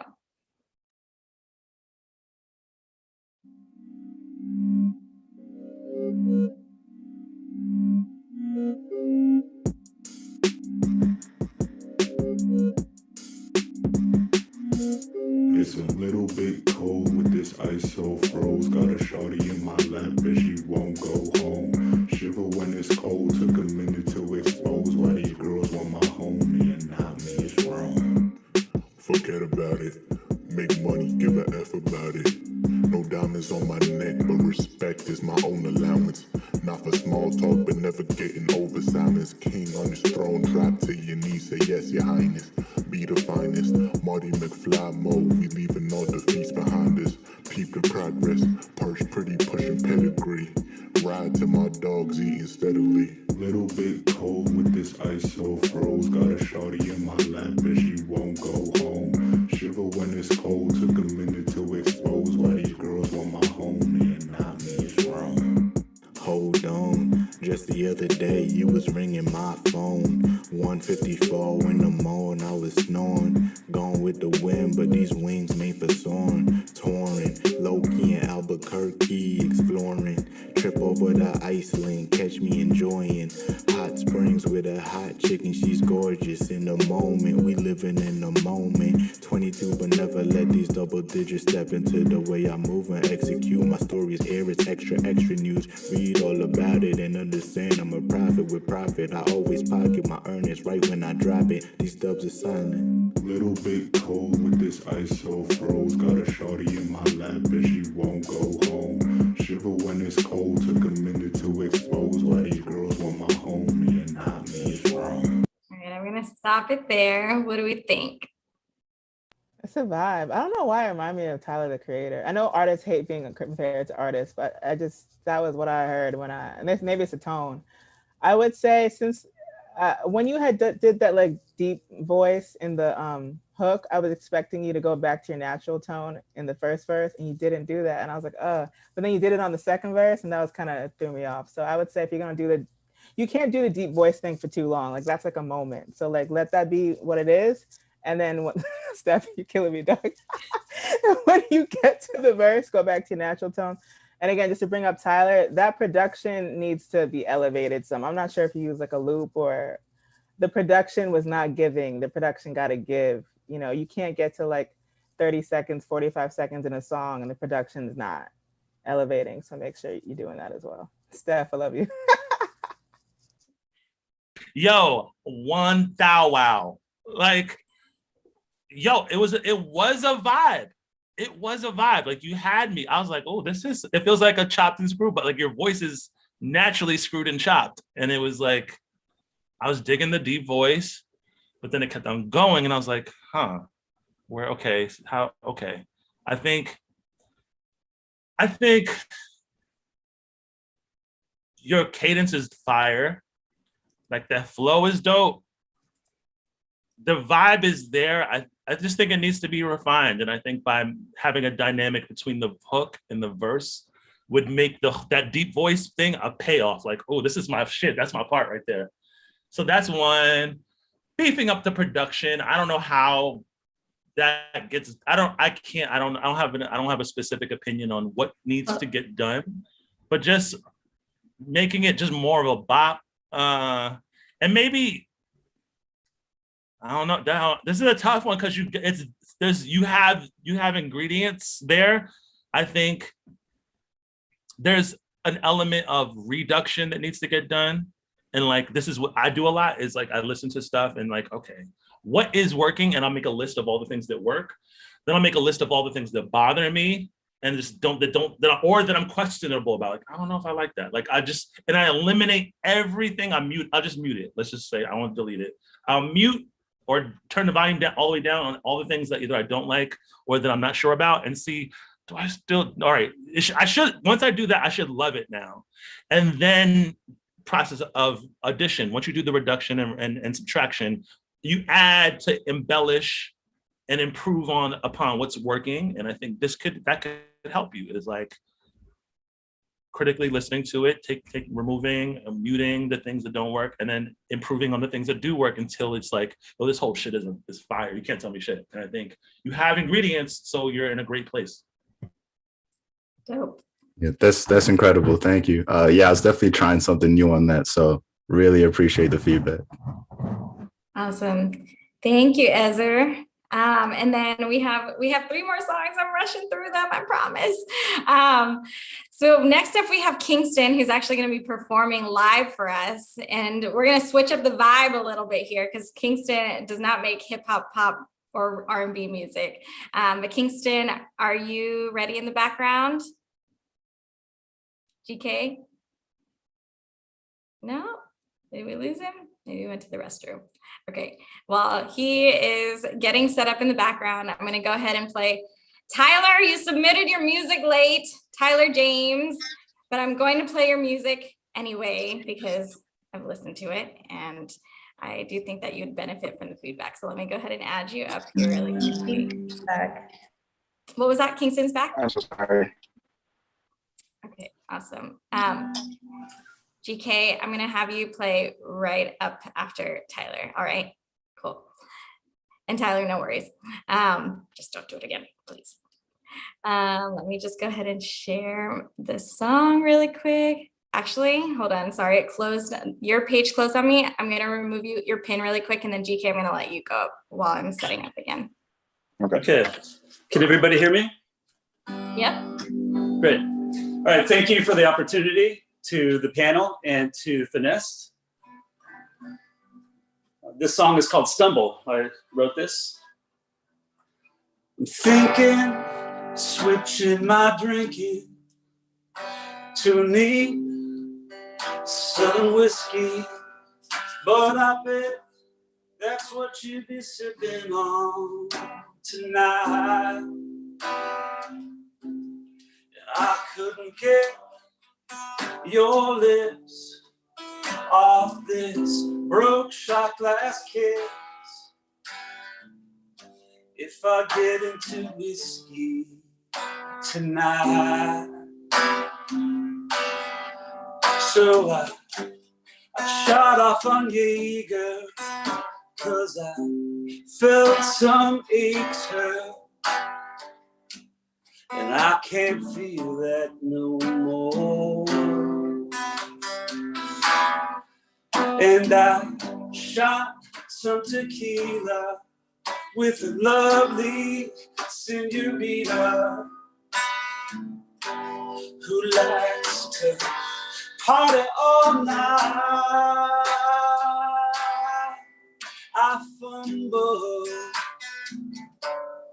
I stumble, drinking about you. I fumble, I stumble, thinking too much about you.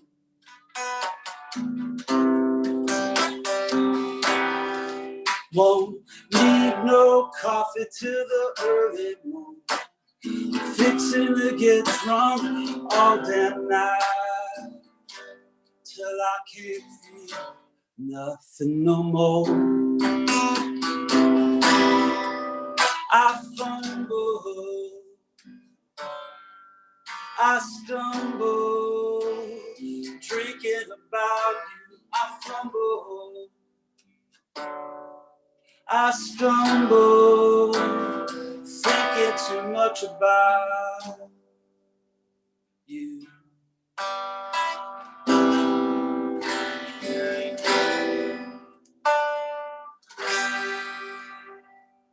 Thank you. There's more, but I know we're short on time and want to be respectful. Thank you. I like that. First of all, I'm a sucker for guitar. So anytime anybody brings up a guitar, you already got a few points with me. But one thing I always like about your song, GK, is that I really think you're a really good songwriter. Like from the first line, I was like, oh yeah, he's telling the story. Let's go, let's get into it. Like, I'm not sure if you watch like Dave or any of those shows, but I feel like there's like a breakup scene or somebody thinking about like their ex, whatever. That's a song that's gonna play. Like that's a very, very like syncable record. And you know the hook, no, I stumbled very easy to remember. I love it. I think it's great. I love it. Thank you. Appreciate that. Steph or Sia? I'm the same. Soon as I see guitar, I'm in love. I know we're like gotta have a couple more people to go through, so I was trying not to like respond to every single one, but same. I love it. I'm here for a good story, so yeah. Awesome. Thank you. I thought it was super dope. My girlfriend came close and was like, oh my God, it's my song. Wow, anyway, that's a big compliment. Thank you. So anyways, she came over and was like, oh my God, that sounds amazing. And I'm like, okay, there's something here. And you told a unique story is what she says. And I love the visuals. You gave me like these country vibes of like naming different liquors and telling what's happening around you and how you're feeling. And I think you did a lot of great things. You know what I mean? There's something there. Everybody clapped for you. And I think just your verse and your hook they blend a little too much for me. I would like to hear a little bit more differentiation melodically or cadence wise. So like, what's the verse? Play the first chord for the verse. Yeah, the chords, I need to figure out some inversions and whatnot, because yeah, my chords, I basically use a lot of Just the play, same just chords. sing the first line and play the hook, play the chord. Sure. I'm thinking, switching my drinking to a neat Southern whiskey, but I bet that's what you be sipping on tonight. All right, stop. Now play the hook. So let's see. By the way, I know my music in certain ways, but it's hard for me to categorize it. But just a second. God, so embarrassing. No, you're good. You're good. Okay. So I fumble, I stumble, drinking about you, I fumble. All right, stop. Here's what I think your verse maybe should start on a lower note. Okay. I think this part that you say is the hook, I think is a pre. Okay. And there should be a different thing for like a hook. I think I fumble, it feels like a pre-hook. It's building up. Okay. And then maybe for the hook, something that like has, what's the song called? Stumble. Maybe use your falsetto and do Okay. something about stumbling and going down, since stumbling, falling. Something starting in falsetto and landing down into your head, into your chest voice, but something that feels different. Maybe you even just play one chord. Okay. Let it ring out, sustain, then play another chord and resolve it, right? Okay. And then you just go back and forth between two chords for the hook. Okay. But you're just strumming them and sustaining them, and you're doing more movement and something more concise with your vocal, and then starting your verse at a lower note, because right now everything's the same pitch. And I think understanding like song math and melodic math, like graduating it. So if you're da da da da da da da, that's the hook, and also the verse. Maybe the verse is da da dun dun. Great advice.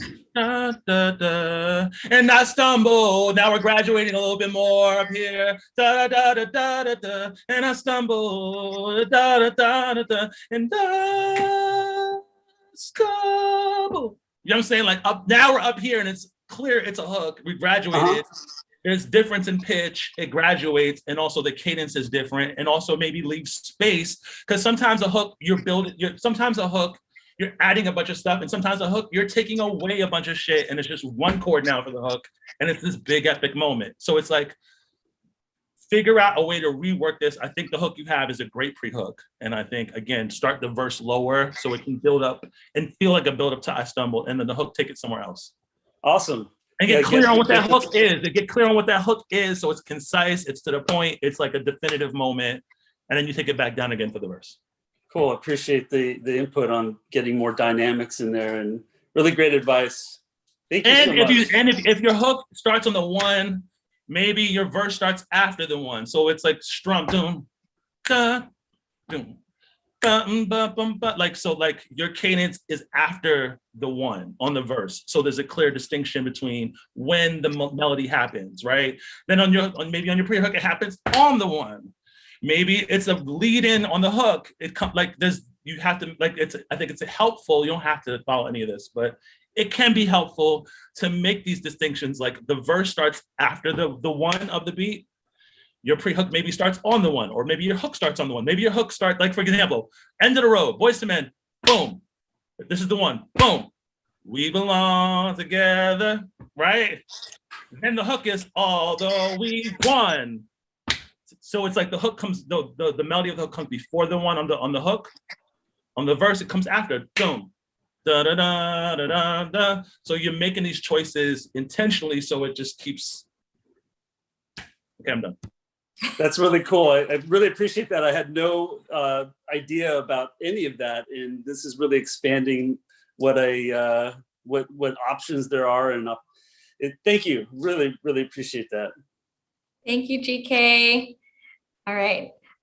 I know we lost Sia. I know we're over time, everybody. I'm sorry. We have two more. So we've got Tyler James, and then we've got Nehemiah, and then I'm done, and I won't hold you all hostage. Let me go ahead and just add Tyler really quick here. Also, Steph, And Lottie, thank you for staying on. I know we're over time, so gotcha. All right, this is Blessings. 1 second, let me actually share Tyler's music. Can you share? Here we go. All right, here we go. Oops, just 1 second. One moment, y'all, technical difficulties. Oh my goodness. Okay, I'm gonna do Blessings and then I'll do Tyler, because for some reason, Tyler, your music is not sharing on my end. But I will do Blessings by Nima. Here we go. The blessings fall down forever and ever. Whoa, let the blessings fall down forever and ever. Oh, I hear the prophecy, always down to build it like Monopoly. Wanna hear my son say dad is proud of me. Overthink it, I just see it from the balcony. Friends, why don't you come over like you're Valerie? Working on my salary, balancing all this back and forth for life's agenda. I could tell you that it's challenging, rooting for you like you do your favorite college team. When you do the good work, the blessings gonna be following. Whoa. And I know you're going through a hard time. Everything's gonna be alright. I know it's time to get through life, but it'll get better. This joy brings what you feel deep inside. Don't cut wings, cause an angel's supposed to fly. Can't back down when you reach for the sky. Don't stress now, blessings fall in line. Blessings fall down forever and ever. Oh, let the blessings fall down forever and ever. Oh, let the blessings fall down forever and ever. Oh, let the blessings fall down forever and ever. Oh, let the blessings fall. I hear it calling, blessings falling down like it's autumn. Anyone can reach it at the bottom. Maybe alone, but not forgotten. Even in times like this, I'm here, my darling. Everybody's watching, go and be unique. Life's too good, got everything you need. You're too strong, even when you're weak.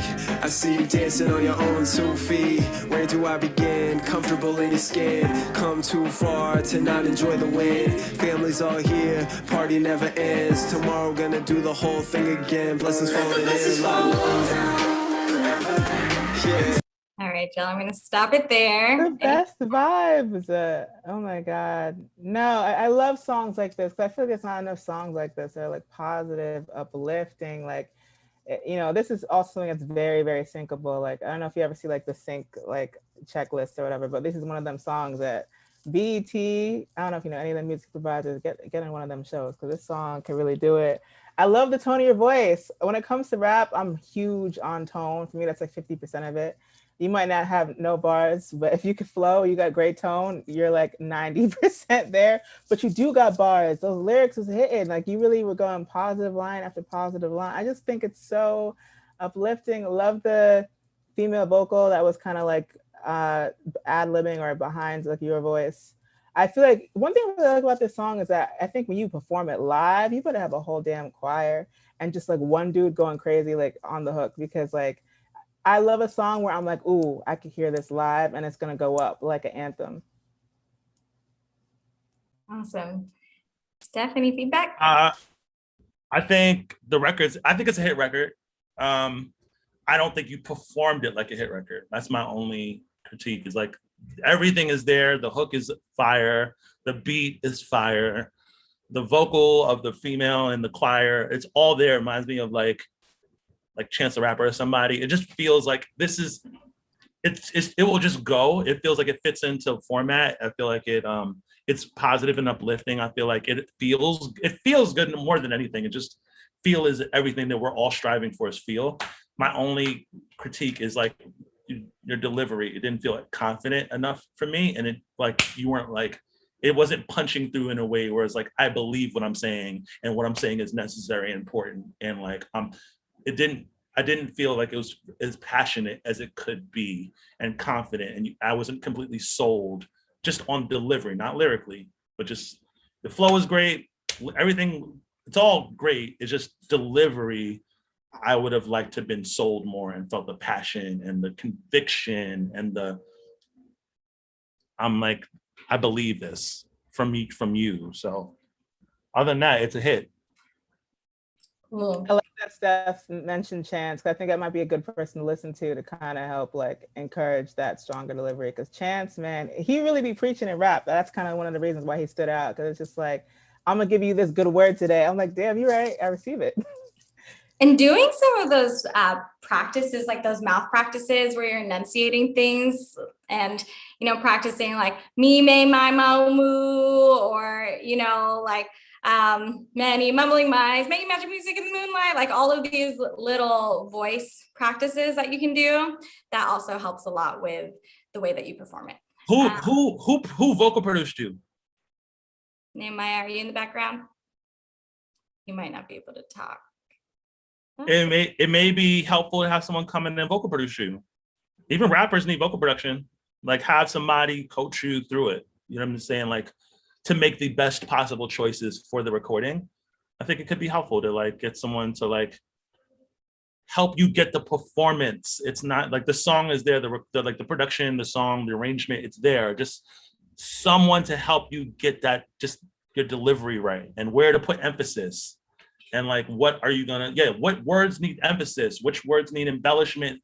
Like, how do you like come across with these little idiosyncrasies and like nuance and like, where do you do that? Like, where do you put, like, it's all choices you're making to have that come across. And I think that could like really make a difference. So where do you like bring up the volume? Where do you bring back the volume? Where do you have more, whatever, like these little rasp or like passion or anger, or where do you have joy? Where do you have like, maybe you laugh, like these little, it's vocal production. Like, so having a vocal producer to help you navigate delivering the song in a way that really sells it and is best for the song. Sometimes when you're by yourself, it can be hard to make those choices and do all the other jobs of recording. So having a partner, like a vocal production person, a vocal producer in the studio to hold you accountable to making the song the best. Sometimes truth be told, the producer of this beat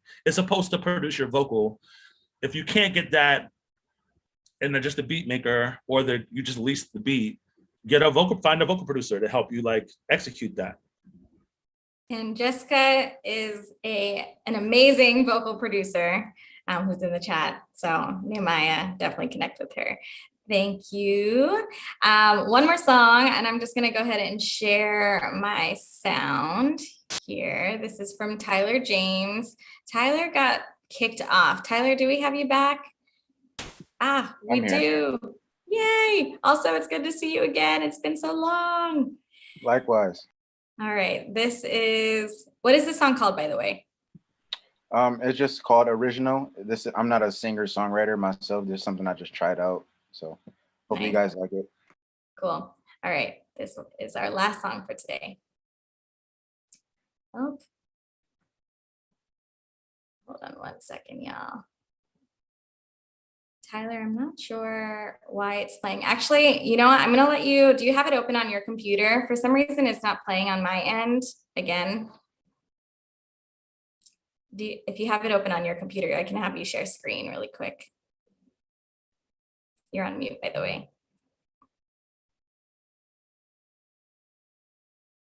Tyler, can you hear me? I'm sorry. I was looking for it. Let me pull it up. Oh, cool. Awesome. And in the meantime, since this is our last song and we're almost done with our feedback session, everybody, we are having a few more events this month. So next week we have an event on being more than just your music. So for folks that are entrepreneurs and artists or songwriters, creatives, feel free to come in to listen in on that one. We are doing a music and video games event 2 weeks from now, and then we're hosting another LGBTQ+ representation panel in 3 weeks. So hopefully you all can make it out to that. And then other than that, we were supposed to close the Finesse VIPs, but we've had a lot of people join in the last month, I think because we said that we're going to close it. And I know that everybody needs the help. So if you all want to join Finesse VIPs, then you can just follow the link in our bio on Instagram and you'll be able to find it. Or if Justine, if you can type it in the chat, that would be helpful. Tyler, are you able to play it on your end? Yes, I have it. Okay, awesome. So you can just share your screen and make sure to share the sound. Okay.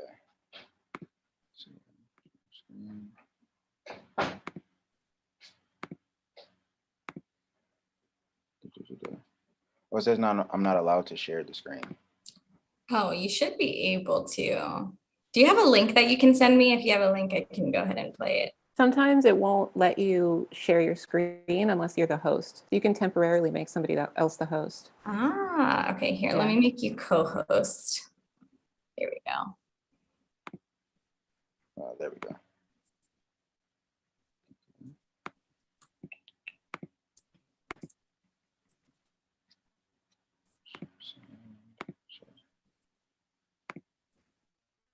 And did you share your sound? Yes. Yeah, awesome. Here we go. I just want you to know that there's nothing like the original.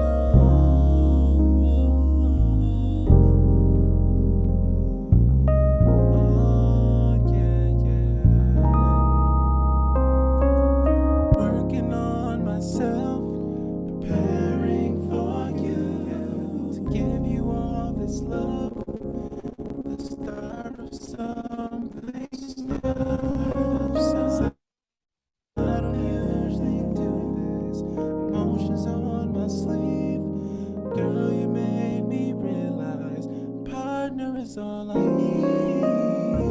It's your walk, your talk, it's the way you carry yourself. And I don't need nobody else. There ain't nothing better than those eyes when you look at me. There ain't nothing better than this feeling that you give to me. There ain't nothing better. I got you and I know you got me. There ain't nothing better. This one thing, this one thing.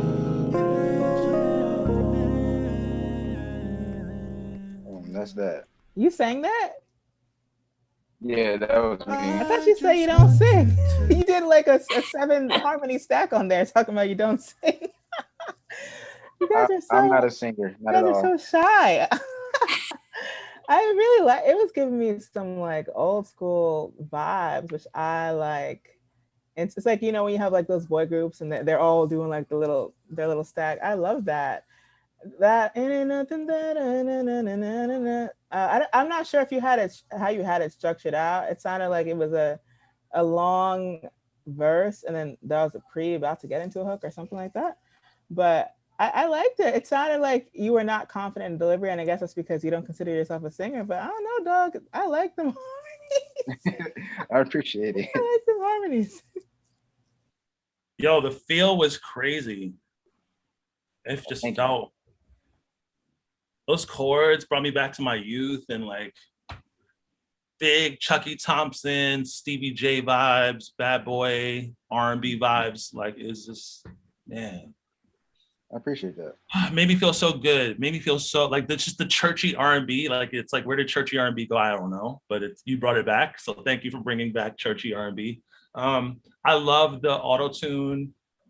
I loved it. I personally would like maybe more intentional vocal performance with that. So it feels more like Talkbox, Blackstreet, Teddy Riley, and less like I'm kind of uncertain about my vocal and I just threw on a bunch of tune. Like be intentional, you know what I mean? Because it feels good, but I can hear the shakiness in your voice and not from a stylistic point of view. More so from like, I don't really know the song or I don't know, but the feel is fucking like, it just feel, I want to listen. I wish I wish the song was longer. Like it was so good. I was like, damn, when are you going to finish this or put it out? It just feels, you have a lot going in that song. And man, God bless your heart. Thanks. No, it really does feel good. I'm telling you. I think it's always interesting. People are like, oh, I don't sing. When they do, oh, harmonies, come on. You really got something going there. It's nice. I appreciate that. Yeah, Tyler, it would be really cool to hear you stack additional vocals on this too. Cool. Well, thank you so much, Tyler. Thank you to everybody for joining us today. Happy Saturday. Wow, this was such an amazing event. And thank you to everybody for staying on, because I know that we are totally over time. Steph, Lottie, thank you so much. And Sade and Sia, when you see this on YouTube, thank you as well. Justine, thank you as well. I know it's been a while since you've hosted an event, but we love you. And Justine was actually the one who suggested that we do a songwriters panel. So it was really awesome to have one of these again. If anybody has any questions ever, feel free to just reach out to us on Finesse Media. Steph, Lottie, any ways that you or anything you'd like to leave everybody off with? Hell yeah. Let's see. I have a Skillshare course called Songwriting for Social Change. Everyone needs to take it. Everyone in here. Everyone in here. Stop playing around. So it's called Songwriting for Social Change. It's on Skillshare. If you click the link in my Instagram bio, you get a free 1-month membership to Skillshare. I go over a lot of the things I went on that I touched on today, but I actually go more into detail and more in depth. There's like 10 lessons. It's about an hour and a half for the whole class. Yeah, I'd love to have you there and like have you be accountable by being in the class and creating something through that class, though it's through the lens of social justice and social change, which I think is important for every artist to be involved in some way to use your voice for the benefit of humanity.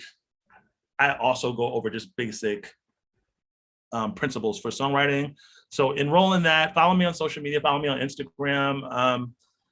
Hoping to put out music very soon. I just won a grant from New York and I have a bunch of demos that I'm looking to finally put out.